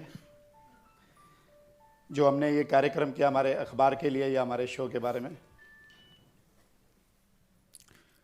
राजनीतिक शो निरंतर होते रहते हैं, दुनियादारी की वार्तालाप तो सदैव आप करते रहते हैं। पहली बार धार्मिक वार्तालाप, व्यवहारिक और नैतिक वार्तालाप करके जो आपने एक नया प्रयास किया है, वो निश्चित रूप से विस्तार को प्राप्त हो, ताकि ऐसे ही चलचित्र में चरित्र का विस्तार होता चला जाए और लोगों के मन में नैतिकता का विस्तार हो, और उस विस्तार में आप सभी ऑल जोन टाइम्स का सक्रिय भूमिका रहे, विस्तार में कारण बने, यही मेरा मंगल में आपको आशीर्वाद। आपने अपना कीमती समय हमें दिया, उसके लिए हमारी पूरी टीम की ओर से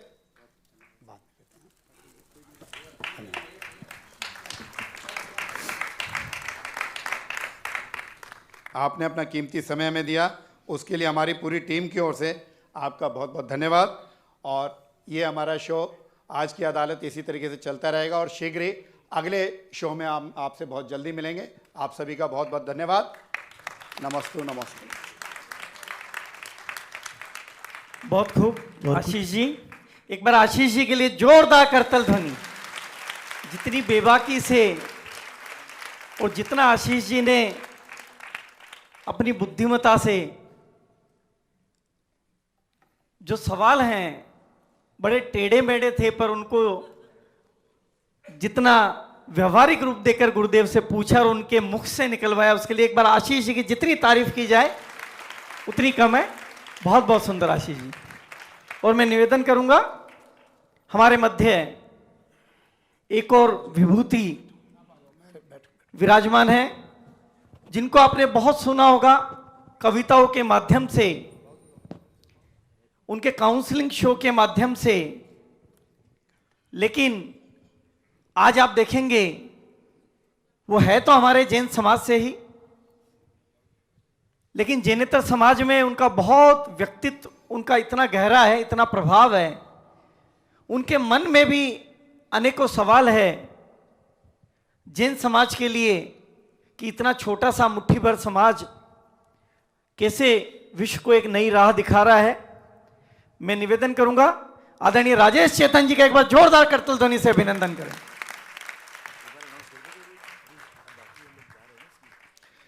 अभी कार्यक्रम काफी बाकी है। राजेश चेतन जी के बाद हमारे एक अगले विभूति और विराजमान है, वो भी गुरुदेव से सवाल करेंगे। अभी कोई जाएगा नहीं।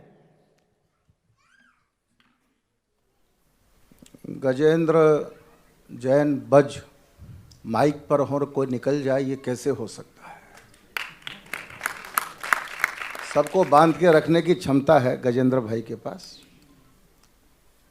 बहुत लंबा साक्षात्कार जनता की अदालत में आशीष जैन साहब ने अभी आपके सामने प्रस्तुत किया। वो जन अदालत चला रहे थे, मेरी मन की अदालत है।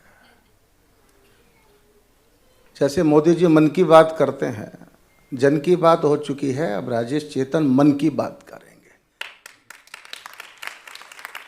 मैं इस पोडियम पर भी आ सकता था, पर इसमें पहले ही जनता की अदालत लिखा है, तो मैंने इस पोडियम को छोड़ दिया। तो मैं आपके सामने यहाँ प्रस्तुत हूँ और नमस्तो गुरुदेव। शरद कासलीवाल साहब का किन शब्दों में धन्यवाद करूँ मुझे समझ नहीं आ रहा। मैं 35 वर्षों से हिंदी मंचों पर कविता पाठ करने जाता हूँ। 3000 से ज़्यादा मैंने कवि सम्मेलन किए। 12 देशों में जैन समाज की ध्वज पताका मैंने लहराई। भारत की संसद में 4 बार संचालन के लिए बुलाया गया। पर मेरे जीवन के ये सारे कार्यक्रम एक तरफ हैं और आज का ये भव्य आयोजन एक तरफ है। मेरे भाग्य में इतना कुछ लिखा है, मैंने सोचा नहीं था ऐसा भी हो सकता है कि मैं एक जैन आचार्य के सामने खड़े होकर इस तरह से संवाद कर सकता हूँ और इतने सारे लोग पीवीआर में बैठकर इस संवाद को सुनेंगे। ये तो मेरी कल्पना से बाहर है। और आज मैं क्या, आज तो इंद्रदेव भी सुनने आए थे। मैं जब घर से चला, उनको भी जलन हो गई, उनको भी पीड़ा हो गई कि मैं भी चलता। तो रास्ते भर इंद्रदेव भी तंग करते आए थे। तो मैंने कहा था महाराज आप भी चलो, सुन लो आप भी क्या दिक्कत हो रखी है। तो आपकी आज्ञा हो तो शुरू करूं क्या? देखो एक बात समझ लो जैन समाज के लोगों, आशीष भाई ने इतना अच्छा साक्षात्कार लिया जनता की अदालत में, हमारे सवाल उन्होंने पूछे। एक बात ध्यान रखना, किसी के हिस्से की ताली अपने पास रखना यह भी काला धन होता है,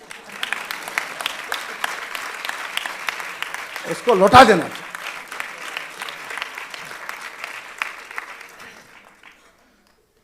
गुरुदेव, एक शब्द बार बार सुन रहे हैं, जीवन आशा हॉस्पिटल, जीवन आशा हॉस्पिटल। आप, ये क्या परिकल्पना है जीवन आशा हॉस्पिटल? मैंने भी बहुत कुछ पढ़ा इसके बारे में। आपके मन में ये विचार कैसे आया? आप इसके आर्किटेक्ट हैं। हम जानना चाहते हैं कि ये जीवन आशा हॉस्पिटल की पूरी परिकल्पना क्या है और आगे ये कहाँ तक विस्तार लेने वाली है, इसके बारे में हम आपसे, आपके मुखारविंद से कुछ सुनना चाहते हैं। सन्यासी बनने के उपरांत अध्ययन तो निरंतर चलता रहता है। संस्कृत के श्लोक भी इसे कहते हैं, परोपकाराय फलन्ति वृक्षा, परोपकाराय वहन्ति नद्या, परोपकाराय दुहन्ति गावा, परोपकारार्थ इदम शरीरम। परमार्थ के कारण साधुंधरा शरीर। ये दो कहावतें, दो वाक्य शायद बचपन में जब भी बच्चा 6वीं क्लास जाता है और संस्कृत दिया जाता है तो ये श्लोक जरूर पढ़ा दिया जाता है। पढ़ा हुआ तो पहले से ही हूँ, देखा भी है स्वाभाविक रूप से, लेकिन सन्यासी बनने के उपरांत एक भाव पैदा हुआ कि हे परमात्मा, अपने सुख के लिए तो साधना कर ही रहा हूँ और इन श्रावकों को निरंतर देखता रहता हूँ कि जब भी परमात्मा की प्रार्थना करते हैं तो एक शब्द जरूर दोहराते हैं, होवे सारी प्रजा को सुख, बलयुत हो धर्माधिकारी नरेशा, होवे वर्षा समय पे, तिल भर न रहे व्याधियों का अंदेशा, होवे चोरी न जारी, सुसमय बरते हो दुष्काल भारी। ये प्रार्थनाएं जैनियों में की जाती है जब कभी भी परमात्मा की पूजा करते हैं। हे प्रभु, समय पर वृष्टि हो, किसी को कष्ट न हो, व्यापार अच्छा चले, खेती अच्छी हो, जनता के मन में सौहार्द जागे, कोई पीड़ा में न जीवे और दूसरे की पीड़ा को अपनी पीड़ा समझकर जो मलहम लगाने के लिए तैयार हो जाता है वही इंसानियत के शिखर पर पहुंचना प्रारंभ कर देता है। क्योंकि जैन दर्शन में तीर्थंकर बनने की प्रक्रिया में एक सेवा की प्रक्रिया भी है, जिसमें कहा गया है, निस्दिन वैया वृत्त करैया, सो निश्चय भव नीर तरैया। कि संसार सागर से अगर पार होना है तो तुम जितने भी संसार के प्राणियों को देखते हो, चाहे वो छोटा सा 1 इंद्रिय से लेकर के 5 इंद्रिय तक के प्राणी हो, तुम जितना उसे बचा सको बचाओ और जितना स्वस्थ रख सको रखो। इसीलिए जैन साधु भी चलते भी हैं तो 4 हाथ भूमि को देख करके चलते हैं, क्योंकि अगर छोटी चींटी भी है तो कोशिश कर, उसके भीतर भी तेरे जैसे परमात्मा हैं। आज वो अशक्त है तो मार देगा, तो तूने अपने भावी परमात्मा की हत्या की है, किसी जीव की हत्या नहीं की है। एक भाव वो करुणा का था। फिर वो भाव जब आगे बढ़ते चले गए तो स्वाभाविक रूप में एक बार मुख से वाक्य निकल गया। बताया भी था कि पंचकल्याणक में कि हम परमात्मा से प्रार्थना तो करते हैं और पंचकल्याणक में बड़े बड़े आयोजन करते हैं, जो आपके मन में प्रश्न भी उठता हो कि जैनियों के आयोजन बहुत बड़े होते, बड़े खर्चीले होते हैं और वो केवल 2 दिन के 3 दिन के होते हैं। वो होते हैं खाया खोया बह गया।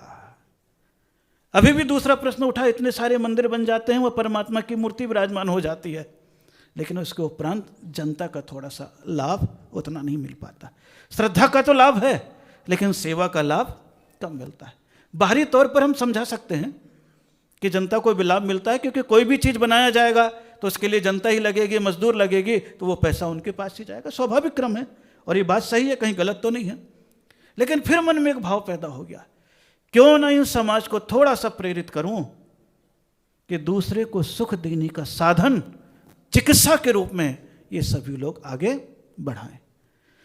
2 सज्जन उस समय मेरे पास उत्पन्न हो गए।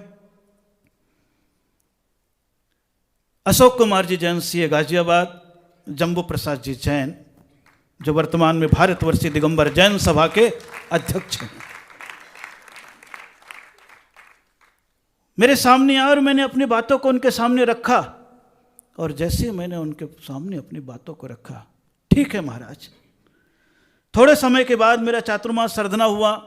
वो 2 व्यक्ति थे, लेकिन उस समय चातुर्मास मेरा 13वां चातुर्मास था। 13 व्यक्ति को लेकर के आ गए मेरी इसी भावनाओं को साकारता प्रदान करने के लिए।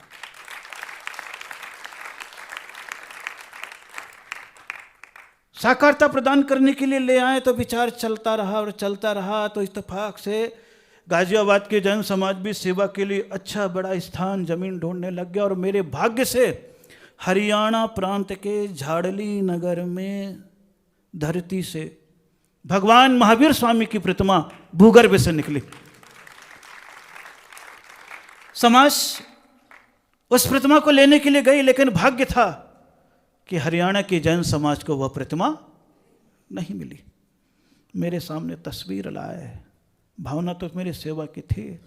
हे भगवान महावीर स्वामी की तस्वीर देख करके लगा कि जो प्रतिमा इतने उपद्रव के बीच में भी, उतार चढ़ाव के बीच में भी, आक्रांताओं के बीच में भी रह करके आज तक अखंडित सुरक्षित रही है, तो निश्चित रूप से ये मेरे पास आएगी, तो मैं भी समाज में जो खंडित हो रहे हैं हर विप्लव में भी अखंडित करने का काम कर सकता हूं। और उस समय प्रतिमा आई तो मैंने देखा, थोड़ा सा फिर अपना साधना की और प्रार्थना की, तो देखिए जो प्रतिमा किसी को भी नहीं मिल रही थी, केवल 2 ही व्यक्ति गए, और एक व्यक्ति लेने के लिए गया और कहा ये भगवान तेरे क्या काम आएंगे, मुझे दे दो, बहुत काम आएंगे। उसने कहा तेरे भगवान ने, ले जा, उठाया और मेरे पास ले आया। यानी यूं समझ लीजिए झाड़ली में प्रतिमा निकली थी और मैंने झाड़ ली। झज्जर के पास ही गांव है, झाड़ली झज्जर के पास ही है, ये वहीं के हैं।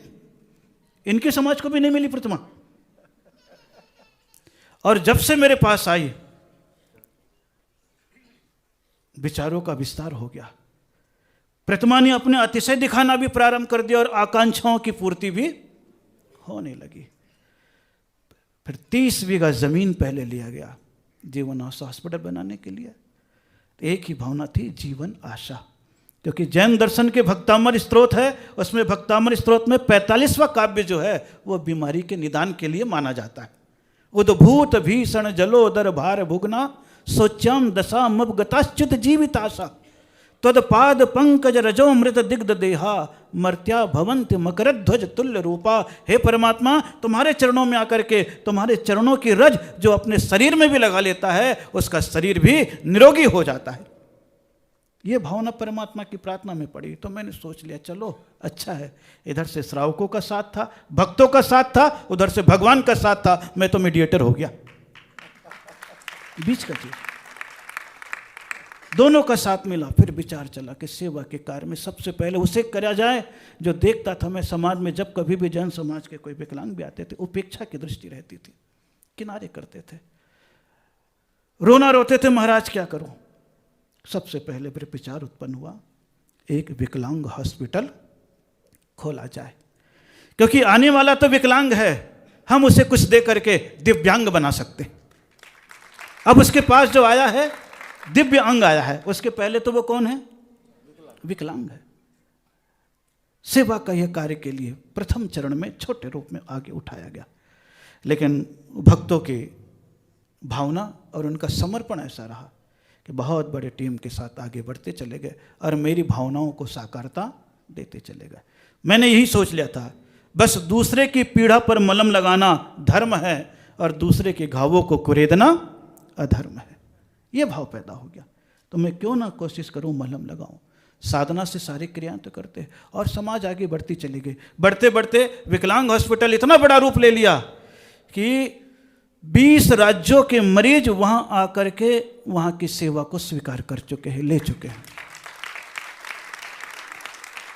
हजारों लोगों में से जो बिल्कुल नीचे स्तर के थे उनकी योग्यता के अनुसार वहां पर करीब 350 लोगों को रोजगार भी दिलाया जा चुका है।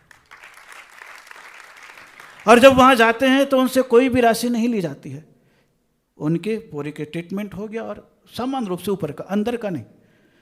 और ये बाहर से कोई टेक्निक आई होगी, क्योंकि यूएसए गए थे, विदेश के 4 डॉक्टर आए थे जब उसका उद्घाटन किया गया था, और उन्होंने कोई बात भी उनसे कही थी कि जब ये उस रूप में आ जाएगा तो भारत का 11वें पूरे विश्व का 11वें नंबर का हॉस्पिटल हो सकता है।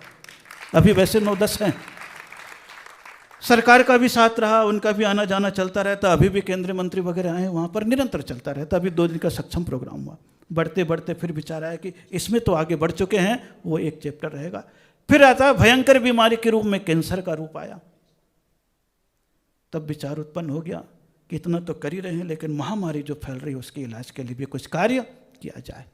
भक्तों का और समाज के सैकड़ों भक्तों का रूप साथ में मिलता जुलता चला गया, मिलता जुलता चला गया। तो फिर उसी सेवा के रूप में आगे बढ़ते हुए लगभग हो सकेगा तो 20 मई जब भगवान की स्थापना का 6वां वर्ष हो जाएगा, तब यही सोचा, हे प्रभु महावीर, आपकी शक्ति मेरे भीतर बरकरार रहे, इधर आपकी दुआ और इधर दवा दोनों का सम्मिलन होता जाएगा, मानवीयता की सेवा भी होती चली जाएगी। बाकी सारे प्रकल्प अलग अलग हैं, उसमें ज़्यादा क्योंकि बता चुका हूँ, सभी लोग बैठे हैं, इसलिए सेवा की भावना उसकी पीड़ा को देख करके हुई। और निश्चित रूप से दूसरे की पीड़ा जब अपनी पीड़ा बन जाती है, संवेदना बन जाती है, तो इस प्रकार के सेवा का भाव उत्पन्न हो जाता है। और आज के युग में बहुत ऐसे दुखी हैं, अगर इस जीवन में माध्यम से, इस शरीर के माध्यम से, उपदेश के माध्यम से दूसरे का उपकार होता हो तो मुझे कोई हानि भी नहीं है। इस भावों को लेकर के बहुत सारी बातें चलती चली गई लंबी चौड़ी, और धीरे धीरे यह विस्तार को प्राप्त होता चला गया। आज वो अपने आप में बहुत स्तरीय बनता चला जा रहा है, और भविष्य में इसी प्रकार आप लोगों का साथ मिलता रहा तो निश्चित रूप से मैं एक ही काम करूँगा, सद्भावग्रस्त लोगों को अभावग्रस्त लोगों से जोड़ दूंगा, तो उनकी सद्भाव की स्थिति अभाव के साथ लगेगी, तो आपके भीतर से दान और त्याग भाव पैदा होगा, और उनके जीवन में उपचार भी होता चला जाएगा, सुख में भी आगे बढ़ते चले जाएंगे। इसलिए जीवन आशा एक मानवीय सेवा के लिए प्रकल्प लिया गया है, जो वर्तमान में तो विकलांगता के लिए है, आगामी कैंसर के लिए है, और हो सकता है इसी विचारधारा के लोग मिलते चले जाएंगे तो शायद सेवा और चिकित्सा का रूप इससे भी बड़ा हो सकता है, जैन समाज का अस्तित्व के रूप में, समाज के साथ, आप सभी लोगों के साथ।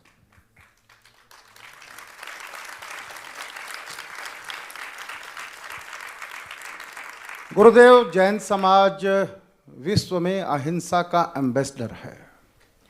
जिस बांग्लादेश को हिंदुस्तान ने बनाया, हमारे सैनिकों ने खून बहाया जिस बांग्लादेश को बनाने के लिए, आज उस बांग्लादेश में हिंसा का तांडव चल रहा है।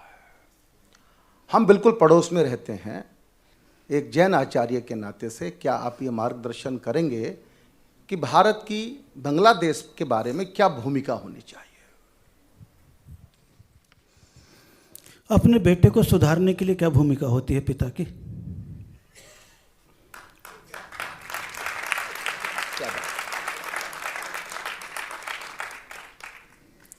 अब सारी चीजें हैं, प्यार से भी, अधिकार से भी सब काम कर सकते हैं। क्या बात, आपने ठीक इशारा दे दिया है। अब यह इशारा मोदी जी तक जाएगा तो कारण समझ करके निवारण कर लिए पुरुषार्थ करते हैं तो हर समस्या का समाधान हो सकता है। वहाँ इस प्रकार की भावना और हिंसाएं क्यों पैदा हुई, ईर्ष्या भावनाएं क्यों पैदा हुई, उसके कारण की तह तक जाएं तो निश्चित रूप से कारण के निवारण का समाधान भीतर से पैदा होने लग जाएगा। तो देश के पास बहुत शक्ति है, सामर्थ्य है। अब तो प्रभुता संपन्न ये भारत देश बनता चला जा रहा है, किसी बात का भय भी नहीं है। निर्भय होकर के थोड़ा सा प्रेम के साथ, अधिकार के साथ, प्यार के साथ आगे बढ़ते हैं और समाधान होता है तो बहुत अच्छी बात है। अहिंसा का भी विस्तार होगा और परस्पर की वैमनस्यता का भी समापन होगा। बहुत अच्छा। आजकल गुरुदेव कुछ संत ये कह रहे हैं कि भारत को हिंदू राष्ट्र घोषित कर देना चाहिए। इस बारे में आपका चिंतन क्या है? भारत को भारत तो कह ही रहे हैं, उसके उपरांत हिंदुस्तान भी कहा जा रहा है, और आज से नहीं वर्षों से हिंदुस्तान शब्द प्रचलित है। जहां अहिंसा की संस्कृति के साथ हिंदू राष्ट्र है, किसी को कोई दिक्कत नहीं है, लेकिन परंपरागत अगर हिंदुत्व की राष्ट्र की बात आएगी तो कहीं ना कहीं कोई ना कोई विकल्प पैदा अवश्य ही होगा,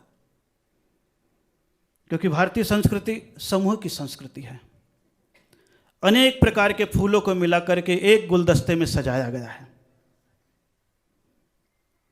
इसलिए वर्तमान की परिस्थिति में थोड़ी सी बातें आ रही है, शब्दों में भले ही नहीं है, लेकिन हिंदुस्तान के रूप में, हिंदू राष्ट्र के रूप में अपने आप ही विकसित स्वाभाविक रूप से हो रहा है। इसलिए वह नाम भी अगर समाज में सबकी स्वीकृति से आता है तो भी कोई आपत्ति नहीं है। नहीं तो भारत का नाम जो भारत है वह दिव्य सूर्य के दिव्य प्रकाश के समान है, पूर्वी संस्कृति के समान है, वह निरंतर आगे बढ़ता चला जा रहा है। शेष इसमें ज़्यादा मेरा कहना उचित भी नहीं है, लेकिन संस्कृति, संस्कार, अहिंसा का विस्तार हो तो राष्ट्र कहीं पर भी कोई दिक्कत वाली बात नहीं है। गुरुदेव, आजकल मीडिया में संभल छाया हुआ है। जहां जहां खुदाई कर रहे हैं जैन मूर्तियां, सनातन मूर्तियां मिल रही है। समझ नहीं आ रहा क्या होगा देश का। संघ के सरसंघ चालक भी कहते हैं कि रोज रोज खुदाई करना बंद करो। ऐसे में क्या चिंतन, क्या मार्गदर्शन आप समाज को देंगे? क्योंकि आपके नेतृत्व में भी जैन मूर्तियां मिली खुदाई करने पर। क्या होना चाहिए राष्ट्र में? नाम आपने बहुत अच्छा बताया, संभल में। वो कह रहा है संभल जाओ संभल जाओ कि भारतीय प्राचीन संस्कृति कौन सी संस्कृति है। खुदाई के उपरांत निकलने वाले जितनी भी प्रतिमाएं हैं वो सब जैन और हिंदुओं की निकल रही है। वो अपने आप ही बता रहा है भारतीय प्राचीन संस्कृति कौन सी है, स्वयं ही संदेश दे रहा है।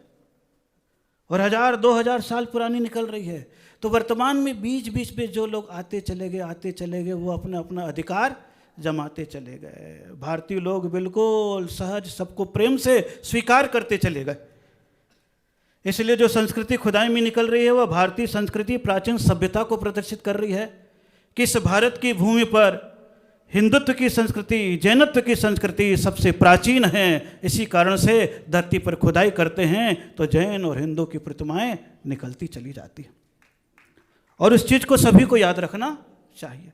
मैंने भी देखा, झाड़ली में बताया ना, 1200 साल पुरानी प्रतिमा निकली है। हिसार में भी प्रतिमा निकली है, और हिसार में भी वो स्थान से प्रतिमा निकाली है जहां पर जनाजा रखते थे,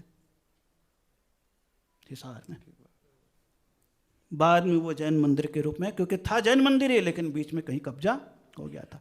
जब उसी भूमि को खोदा गया, 3 जेसीबी बर्बाद हुई, टूटी। 12-15 फीट खोदने के उपरांत 3 प्रतिमाएं निकली, आदिनाथ, पारसनाथ और महावीर स्वामी। आज मैं पहली बार ये शब्द बता रहा हूं। तो संस्कृति है। पीवीआर में बता रहा हूं, ये तीनों प्रतिमाएं हैं मेरी। पी यानी पारसनाथ, वी यानी वीर स्वामी और आर माने ऋषभनाथ। ये तीनों प्रतिमा पीवीआर से बता रहा हूं। ये पीवीआर मेरे लिए ये 3 भगवान समझ लीजिए। पहली बार कार्य किया और पहली बार ही अपनी आप ये चीज आ गई। गुरुदेव, आपने तो पीवीआर की नई परिभाषा दे दी आज। तो धरती के खुदाई से संस्कृति जब निकल रही है तो सारे लोगों को यह चीज अपने आप ही मान लेना चाहिए कि इस भारत की संस्कृति कौन सी संस्कृति है, कौन सा आचरण है। संभलते जाएं और मन में भाव पैदा हो जाए तो स्वाभाविक रूप से सहजता से स्वीकार करें, भैया पूर्वजों ने गलती करी है इसलिए हम सुधार करते हैं। सारी व्यवस्थाएं सरकार अपने आप समझती है, बुद्धिवादी लोग हैं, कैसे समाधान किया जा सकता है। स्वाभाविक रूप से हो सकता है। संस्कृति को ध्यान रखेंगे तो सबका समर्पण पैदा हो जाएगा, संस्कृति का उत्थान होगा और जय हैं उनके जीवन में भी सुख का, शांति का आगमन होने लगेगा। तो फिर आपको तो संभल चला जाना चाहिए। गुरुदेव, आपने तो 12 वर्ष की अवस्था में घर त्याग दिया, पर मेरी आज की जो युवा पीढ़ी है वो धर्म से दूर जा रही है, संस्कृति से दूर जा रही है। आज 25 दिसंबर क्रिसमस में पूरा हिंदुस्तान पागल होकर घूम रहा है, अपने धर्म को जानते नहीं हैं। बहुत बड़ी चुनौती है इस समाज के सामने। जैन समाज वैसे ही बहुत छोटा है, लघु हमारी जनसंख्या है, थोड़ी जनसंख्या है, और जब समाज के युवा दूसरी तरफ दिखाई पड़ रहे हैं, इस चुनौती का कैसे सामना किया जाएगा, आप हमको कुछ मार्गदर्शन करें इस विषय में। सभी लोगों को मालूम है कि पहले भारतीय संस्कृति में गुरुकुल की परंपरा थी, और गुरुकुल की परंपरा में पढ़ाई के साथ भी धर्म था, कमाई के साथ भी धर्म था, संस्कार था, संस्कृति के प्रति समर्पण का भाव था। लेकिन आज सब बदल गया। आज अगर देखेंगे, बचपन में पढ़ाई है, यौवन में कमाई है और बुढ़ापे में केवल रुलाई है, इसके अलावा और कुछ भी नहीं। और पहले के ज़माने में बचपन में पढ़ाई के साथ धर्म, सेवा, संस्कार, आदर्श जो प्रेम था, वह उनके भीतर अपनी संस्कृति के प्रति समर्पण का भाव पैदा करता था और उसे लोग अंगीकार करते थे। लेकिन जब से मैकाले की शिक्षा पद्धति आ गई है, अंग्रेजी आ गई है, सब कुछ बिखर गया है। जो अ से अनार पढ़ाते हुए एकता बताते थे कि बाहर अनार एक है, भीतर भले ही दाने अलग हो। भारतीय संस्कृति पूरे ऊपर से एक है, भीतर से तुम जो भी धर्मावलंबी हो। जवान जिह्वा से पहले बताया जाता था, सब बदल गया। अब आ क्या है, बिल्कुल अलग रूप ही कुछ बदल चुका है। तो स्वाभाविक रूप से देखने में आ रहा है, तो संस्कृति के कारण से लोगों का रुझान उस ओर बढ़ता चला जा रहा है। कैलेंडर भी बन करके लोगों के दिमाग तक इतने चले गए हैं कि आपको ईसा पूर्व संवत की जनवरी फरवरी में लागू करते। आज और तो छोड़िए, हमें और आपको ही अपनी चैत बैसाख सावन भादों की तिथि मालूम नहीं है। और ये बचपन से शिक्षा में दे दिया जाएगा, स्मृति में दे दी जाएगी, तो उनको याद रहेगा कि हमारे भारतीय संस्कृति में कब नया वर्ष आता है। वसंत पंचमी को आता है या दीपावली को आता है या प्रतिपदा को आता है, सबको मालूम चलने लगेगा। तो शिक्षा पद्धति में हम पीछे हो गए थोड़े से, जो संस्कार देने चाहिए थे वो देना भूल गए। यही कारण है कि लोगों का रुझान बढ़ता चला जा रहा है। बाद में फिर भौतिक वातावरण, विलासिता के वातावरण और साधन इतने आ गए हैं कि लोगों को अप टू डेट बना दिया गया। पढ़ लिख करके तुम महान बन जाओगे, पैसे वाले और बुद्धि वाले बन जाओगे, तो तुम्हारी ही चीज़ चलेगी, बाकी धर्म कर्म तो एक कोने में चला जाएगा। उनके मन में धारणा बन गई है, सूटेड बूटेड लोग ही अच्छे होते हैं, बाकी लोग, धर्म के लोग तो केवल अपना दुखड़ा रोते हैं। विचार बदल गए उनके, इसीलिए वो संस्कृति बदलते बदलते 9 वर्ष ये जनवरी, दिसंबर और जनवरी में आ गया। और आज पूरे भारत में भी ये चीज़ मनाई जा रही है। वो तो इत्तेफाक रहा, हम लोग आचार्य पुष्पदन सागर जी महाराज के शिष्य थे। ये 9 वर्ष सब लोग मनाते थे, संस्कृति के साथ मनाते थे, नहीं थे इसके साथ मनाते थे जो आप कहना चाह रहे हैं। लेकिन पूज्य मेरे गुरुदेव आचार्य श्री पुष्पदन सागर जी महाराज का 1 जनवरी को ही जन्म हुआ। तो वहां से 30 साल पहले ही जब इस संस्कृति को मोड़ने के लिए ये शब्द कह करके कहा कि अगर तुम्हें मनाना ही है तो फिर तुम्हारे दिगंबर मुनिराज का 1 तारीख को जन्मदिन आता है, इसलिए 31 तारीख की विदाई परमात्मा की प्रार्थना के साथ कर लो और 1 तारीख का सम्मान दिगंबर गुरु महाराज के जन्म के साथ मना लो।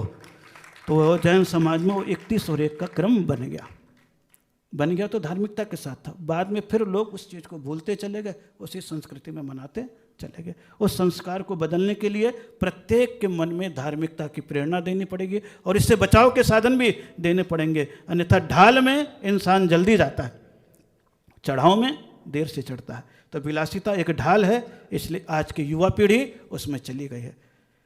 उस युवा पीढ़ी को अगर धर्म की ओर लाना है तो थोड़ा सा उनको शिक्षा के साथ संस्कार भी देना है और एक आकर्षण भी पैदा करना है कि उनके मन में धर्म के प्रति अस्तित्व और संस्कार का जागरण हो सके। और जहाँ युवाओं के मन में धर्म आ गया तो स्वाभाविक रूप से मान करके चलिए हमारी संस्कृति इसी शक्ति के साथ आगे बढ़ती चली जाएगी, दूसरी संस्कृति अपने आप ही घटती चली जाएगी। अब हमें किसी को मिटाना नहीं है, कहते ना दूसरे की लाइन छोटी करने के लिए अपनी लाइन बड़ी करनी है। तो अपनी संस्कृति वाले को आप आगे बढ़ाते चले जाइए, वो चीज़ें अपने आप ही होती चली जाएगी। सवाल तो बहुत सारे हैं लेकिन समय नहीं है और इशारा भी मिल रहा है कि अब थोड़ा सा राजेश चेतन रुको, तो मैं भी चाहता हूं कि अनुशासन रहना चाहिए। एक आखिरी सवाल करने का मन है गुरुदेव। आखिरी सवाल ये है गुरुदेव कि रिश्ते टूट रहे हैं, बच्चों की आयु बढ़ रही है, तलाक जो शब्द जैन और सनातन संस्कृति में था ही नहीं आज हम तलाक के ऊपर, तलाक के साथ खड़े हो रहे हैं, समाज में तलाक हो रहे हैं रोज रोज। एक जैन आचार्य, एक जैन संत के नाते से आप भी चिंतित होंगे इन विषयों को लेकर। क्या करना चाहिए? समाज की टूट रहा है, जो रिश्ते जो टूट रहे हैं, बहुत कठिन दौर चल रहा है। गुरुदेव कुछ कृपा करें। सभी को एहसास हो रहा है शिक्षा पद्धति में आगे बढ़ने के कारण से आज की युवा पीढ़ी उम्र को नहीं देख रहे। आज की युवा पीढ़ी के मन में भावनाएं पैदा हो गई है कि पूरी पढ़ाई करो और जब तक सर्विस न लग जाए तब तक शादी विवाह के चक्कर में फंसना नहीं है। और विकृति को पुष्टिकरण देने के लिए हमारे समाज में ये विकृति और आ गई है, शादी के पहले ही एक दूसरे का लिव इन रिलेशनशिप भी आ गया है। और प्यार मोहब्बत इसको एक सूत्र के रूप में ऐसा विस्तारित कर दिया गया है कि जो भोगों की आकांक्षाएं थी अमर्यादित होकर के पहले ही पूरी होने लग गई। भटक गया संसार। इसलिए ये दो कारण बन गए हैं कि विवाह में युवाओं की, युवती की उम्र बढ़ती चली जा रही है। और जब उम्र बढ़ जाती है तो समझ जरूरत से ज़्यादा पैदा हो जाती है। फिर दोनों का मन एक दूसरे को समझने और झुकने का नहीं होता है। एक दूसरे का मन होता है मेरी चल जाए, मेरी चल जाए। तो दोनों पढ़े लिखे लोगों में ईगो प्रॉब्लम आ जाती है। इसलिए शादी का लेट होना और शादी होने के उपरांत टूटने के कगार पर जल्दी आ जाना, ये ईगो प्रॉब्लम आ गया। क्योंकि अब पहले शादी विवाह होते थे तो खानदान देख करके, गुणवत्ता देख करके होता था। और कितनी विश्वस्तता थी गुणवत्ता की। बाकी चीज़ें सेकंड पार्ट था, पहली चीज़ें थी गुणवत्ता और खानदानी। आज ये चीज़ें क्या हो गई है, बताओगी। आज आप क्या देखते हैं? न गुणवत्ता देखते हैं, न खानदान देखते हैं, आप देखते हैं सर्विस पैकेज। और ये चीज़ को देखते हैं तो जब एक कोई लेकर के आएगी तो क्या सोचेगी, मैं घर के आदेश मानूं। अब वो पत्नी बन करके नहीं आती है, पार्टनर बन करके आती है। और पार्टनर बन करके आती है तो दोनों एक दूसरे पर अधिकार जमाते, माता पिता की कुछ सुनते, अनुशासन खत्म हो जाता। और उस समय की उम्र थी 16 साल के बाद अगर विवाह कर दिया जाता था। कम उम्र में विवाह, कामना वासना तो सबके मन में रहती है, उसकी पूर्ति हो जाती थी और उसको चलाने के लिए माता पिता के अधिकार में रहते थे, आदेश का पालन करते थे। तो तलाक की स्थिति भी नहीं बनती थी। लड़के जरूरत से ज़्यादा उम्र के भी नहीं होते थे। घर में कलह क्लेश भी कम होता था, रिस्पेक्ट और सम्मान भी बना रहता था। तो हमें चाहिए शिक्षा के साथ साथ नौकरी के पीछे अपने पास न भागे। समय के अनुसार अगर युवा काम कर लेते हैं, आहार निद्रा भय और मैथुन ये 4 संज्ञा सब में है, समय के साथ आ जाता है तो अहंकार सामने नहीं आता है। दहेज की प्रवृत्ति भी रुकने लग जाती है। जो तलाक शब्द भारत में नहीं आया था वो प्रवेश कर गया है आज। उसके लिए सहयोगी कौन बनने लग गए हैं, वो भी आपको देखना पड़ेगा। वो सहयोगी से अगर मुक्त होते हैं तो निश्चित रूप से ये विकृति जो समाज में आ गई है वो भी धीरे धीरे समाप्त होने लग जाएगी। तो जिंदगी मिली है तो स्वाभाविक रूप से अपने अहंकार को दूर रखें और इतना सोच करके कन्याएं भी वहां पर जाए कि जिसके साथ मैं लड़ रही हूँ उसके माता पिता सास ससुर हैं, उन्हीं के बेटा मेरा सुहाग है। मैं अब पति के दिल में वास करना चाहती हूँ, पति के माल में वास करना नहीं चाहती हूँ, मकान में वास करना नहीं चाहती हूँ।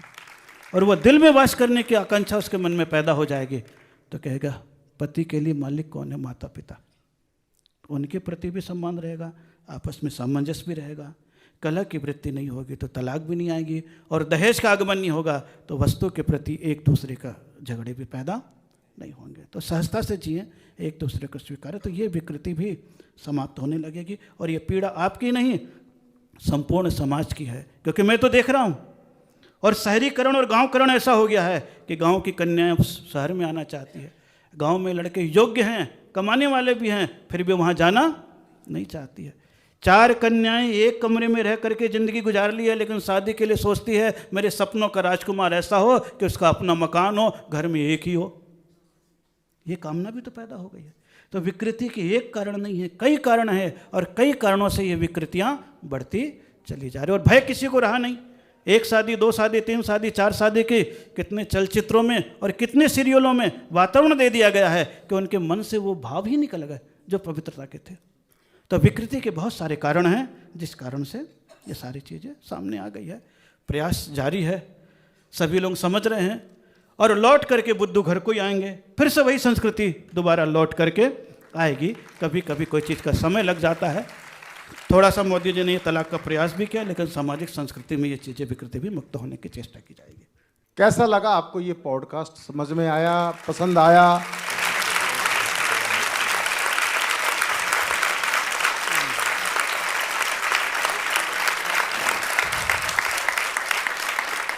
आपकी तालियां बता रही है कि आपको पसंद आया। गुरुदेव के प्रति बहुत आभार, आप सबका बहुत बहुत धन्यवाद। और ये लगातार आपको ये पॉडकास्ट, इस तरह के प्रयोग आपको मिलते रहेंगे। और गजेंद्र बट साहब से मुझे माइक मिला था, जिससे मिला हो उसको ही लौटा देना चाहिए, इसलिए वापस माइक गजेंद्र बट साहब को। बहुत बहुत बहुत धन्यवाद राजेश जी।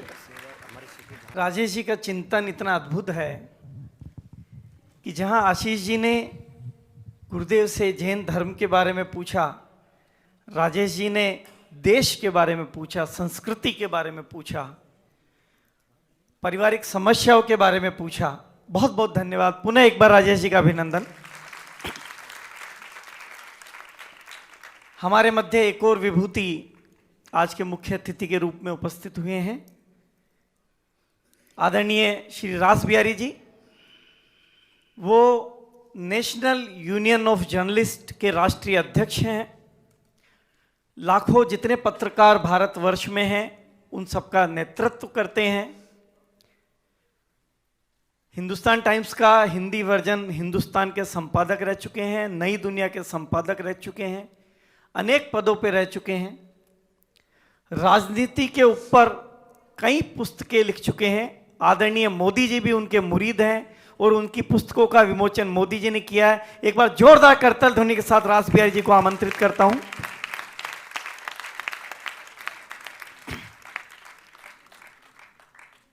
हमारे निमंत्रण पे यहाँ पधारे हैं। हमने सोचा कि अगर दोनों जो प्रश्न करने वाले हैं जैन ही होंगे तो लगेगा कि मुकदमा थोड़ा बायस है, क्योंकि वो थोड़ा सोचेंगे कि गुरु के प्रति गरिमा का ध्यान रखते हुए उनसे कड़वे सवाल नहीं पूछे जाएं।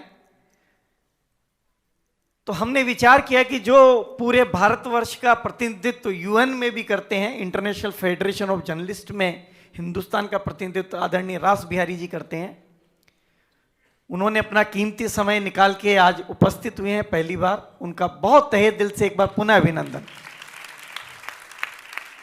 मैं निवेदन करूंगा रास बिहारी जी से कि कुछ एक सवाल और गुरुदेव के मध्य रखे जाएं ताकि पूरे भारतवर्ष को एक मार्गदर्शन मिल सके। आदरणीय रास बिहारी जी। मुझे लगता है प्रश्न तो कोई बचा नहीं, और गुरुदेव ने जिस तरह से, क्योंकि मुझे कुछ प्रश्न खोजने थे तो मैंने गुरुदेव के बारे में कई यूट्यूब पे देखा कि कोई विवाद तो मिले, लेकिन कोई विवाद नहीं मिला। और आज भी जिस तरह से उसने प्रश्नों के उत्तर दिए हैं, किसी भी प्रश्न के उत्तर पर कोई विवाद खड़ा होने की कोई आशंका ही नहीं है। कहाँ से कोई इतने विचारशील हमें प्रश्नों के उत्तर मिले हैं। लेकिन एक बात रह गई थी, वो थी राजनीति पर। हालांकि गुरुजी ने राजनीति को छुआ जरूर। एक सवाल कि क्या राजनीति को लेकर, आज की राजनीति को लेकर आप क्या सोचते हैं? आज के जो राजनेता हैं उनको लेकर आप क्या सोचते हैं? और क्या देश आज सुरक्षित हाथों में है? और दूसरा, क्योंकि दिल्ली में चुनाव आने वाले हैं, तो दिल्ली की जनता को कैसी सरकार मिलनी चाहिए? बस ये मेरे यही सवाल है और यही आखिरी सवाल है।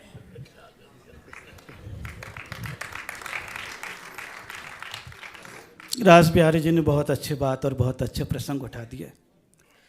अब वो राजनीति पे उठा रहे, मैं महाराज नीति पे चल रहा हूँ। महाराज की नीति धार्मिक होती है, आचरणात्मक होती है, जिसमें स्वयं का जीवन भी सुधरे, राष्ट्र भी गतिमान हो, परस्पर में सौहार्द का भी जागरण होता चला जाए। वर्तमान की राजनीति में तो कोई दूषण नजर आ नहीं रहा है। विचारधाराओं के अंतर में कुछ बातें समाज के सम्मुख, देश के सम्मुख आती और जाती चली जाती। इसलिए विचारधाराओं का अगर कहीं पर भी संवाद और विवाद है तो कोई खास मायने नहीं रखता है। देश की संप्रभुता, देश की एकता, देश की अखंडता और देश का सामाजिक सौहार्द सदैव पनपता रहे, एक दूसरे को अधिकार के बल पर दबाने की चेष्टा न की जाए, वो राजनीति निरंतर उत्तरोत्तर वृद्धि को प्राप्त होती चली जाती है। इसलिए वर्तमान की सरकार में तो धार्मिक दृष्टिकोण भी बना है, आर्थिक दृष्टिकोण ये जनता जानती है क्योंकि मैं व्यापारी हूँ नहीं। व्यवहारिक दृष्टिकोण से तो कहीं पर कोई दिक्कत होने वाली नहीं है। लेकिन भारतीय संस्कृति में जो संपूर्ण समाज, हिंदू, मुस्लिम, सिख, ईसाई, जैन, बौद्ध परस्पर में एकता के साथ जो जी रहे हैं, उनके जीवन में कहीं पर भी क्लेश और कष्ट और दबाव का वातावरण पैदा न हो। प्रभाव जरूर हो लेकिन दबाव न हो। जब यह स्थिति बनने लग जाती है तो फिर जनता ऐसी सरकार को निरंतर स्वीकार करती चली जाती है और आगे बढ़ाती चली जाती है। और आज भी आप देख रहे हैं उस संस्कृति, उस संस्कार, उस सत्ता को जनता स्वीकार रही है, तभी एक बार नहीं, दो बार नहीं, तीसरी बार भी उन्हें उच्च सिंहासन पर स्थापित कर दिया है। सारी परिस्थितियों के साथ आगे बढ़ते चले जा रहे हैं और आगे बढ़ते भी चल रहे हैं। और दिल्ली की जहाँ तक बात है तो सरकार तो जनता चुनती है। अब जनता के मूड में क्या बैठा हुआ है ये जनता जानती है, और जनता किसको चुनना चाहती है वो जनता के ऊपर निर्भर करता है। लेकिन ऐसी सरकार को चुनना चाहिए जिससे अपनी संस्कृति, संस्कार, संप्रभुता, एकता, अहिंसा, परस्पर में सौहार्द कायम रहे, ताकि धर्म भी बढ़े, धर्मात्मा भी बढ़े और देश की उन्नति आगे बढ़ती चली जाए। और जो देश विश्व गुरु की ओर आगे बढ़ने की जो कल्पना चल रही है, फिर से भारत सर्वदेश में उत्कृष्ट होकर के नेतृत्व करना प्रारंभ करे, यही भावनाएं हैं और इसी भावना के साथ देश की सरकार आगे चले।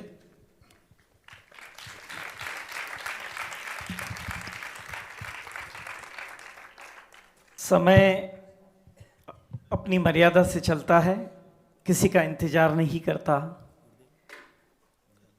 समय अपनी गति से आगे बढ़ रहा है और इस चलचित्र गृह में आगे का कार्यक्रम भी निश्चित है 11 बजे से।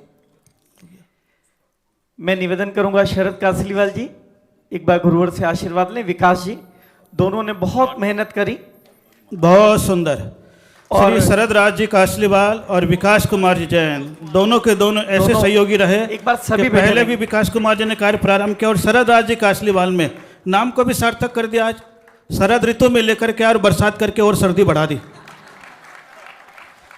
लेकिन जो ये कार्य हुआ निश्चित रूप से इस शरद राज जी कासलीवाल और विकास जी के माध्यम से यहाँ पर गजेंद्र जी, रमेश जी और भी इनके सहयोगी में रास बिहारी जी और चेतन जी और हमारे आशीष जी, इन सब लोगों का ऐसा साथ रहा। और उसके व्यवस्था के लिए संपूर्ण रोहिणी दिगंबर जैन समाज और महासभा, रमेश जी हुए, ज्ञानचंद जी हुए और गजेंद्र जी बज हुए, ये सारे के सारे लोगों ने मिलकर के एक बहुत ही सुंदरतम कार्यक्रम करने की चेष्टा की। मेरे लिए भी ये पहला नहीं दूसरा अनुभव है। और जैसा कि अभी गजेंद्र जी ने बताया था कि पहले तो जैन ने पूछा था, इसलिए हो सकता है जैनियों का रूप हो, लेकिन आज आपने जैनियों के साथ रास बिहारी जी को सामने किया तो पता लगा कि इनके मस्तिष्क में क्या गूंजता है और संत से क्या चाहते हैं। कभी कभी देश में तो बैठे हुए हैं और देश में बैठे हुए तो सत्ता, शासन, संचालन चलता रहता है। 4 स्तंभ जो देश के होते हैं उसमें पत्रकारिता भी एक स्तंभ माना जाता है और उनके ऊपर भी बहुत कुछ निर्भर करता है विचारों को ऊपर और नीचे करने का। अखबारों में, पेपरों में, मीडिया में जो चीज़ आ जाती है लोगों के दिमाग में घुस जाती है। उस कार्य को लेकर के आज उन्होंने प्रश्न किया। बहुत अच्छी बात है कि कुछ राजनीतिक रूप में किया, लेकिन सत्ता, शक्ति ये तो निरंतर चलती रहती है और इंसान का जैसा व्यवहार होता है वैसा वो आगे बढ़ता चला जाता है। मैं सभी लोगों को बहुत बहुत मंगलमय आशीर्वाद देता हूँ। सौरभ सागर की गुण आगर की शुभ कंचन दीप सजाए की मैं आज उतारूं आरतियाँ। सौरभ सागर की गुण आकर की शुभ कंचन दीप सजाए के मैं आज उतारूं आरतियाँ। माता चंद्र प्रभा की जाए श्रीपाल की सुत कहलाए। पुष्प दंत की बगिया सी कोमल पुष्प है आए। सुगंधित कोमल पुष्प है आए। इनकी सुरभि से सुरभित होकर कंचन दीप सजाए के मैं आज उतारूं आरतियाँ। गुरु की छवि है इतनी निराली मन को बहुत है लुभाती। महिमा गुरुवर की वचनों की जन जन को हर्षाती। जय गुरुवर शत शत वंदन शुभ कंचन दीप सजाए के मैं आज उतारूं आरतियाँ। जो भी इनकी शरण में आए सब संकट मिट जाए। हम भी भटके हैं जन्मों से हमको पार लगाए। जय गुरुवर हमें भी पार लगाए। यह विनती करे तुझसे अरज करे शुभ कंचन दीप सजाए के मैं आज उतारूं आरतियाँ। सौरभ सागर की गुण आकर की शुभ कंचन दीप सजाए के मैं आज उतारूं आरतियाँ। मैं आज उतारूं आरतियाँ। मैं आज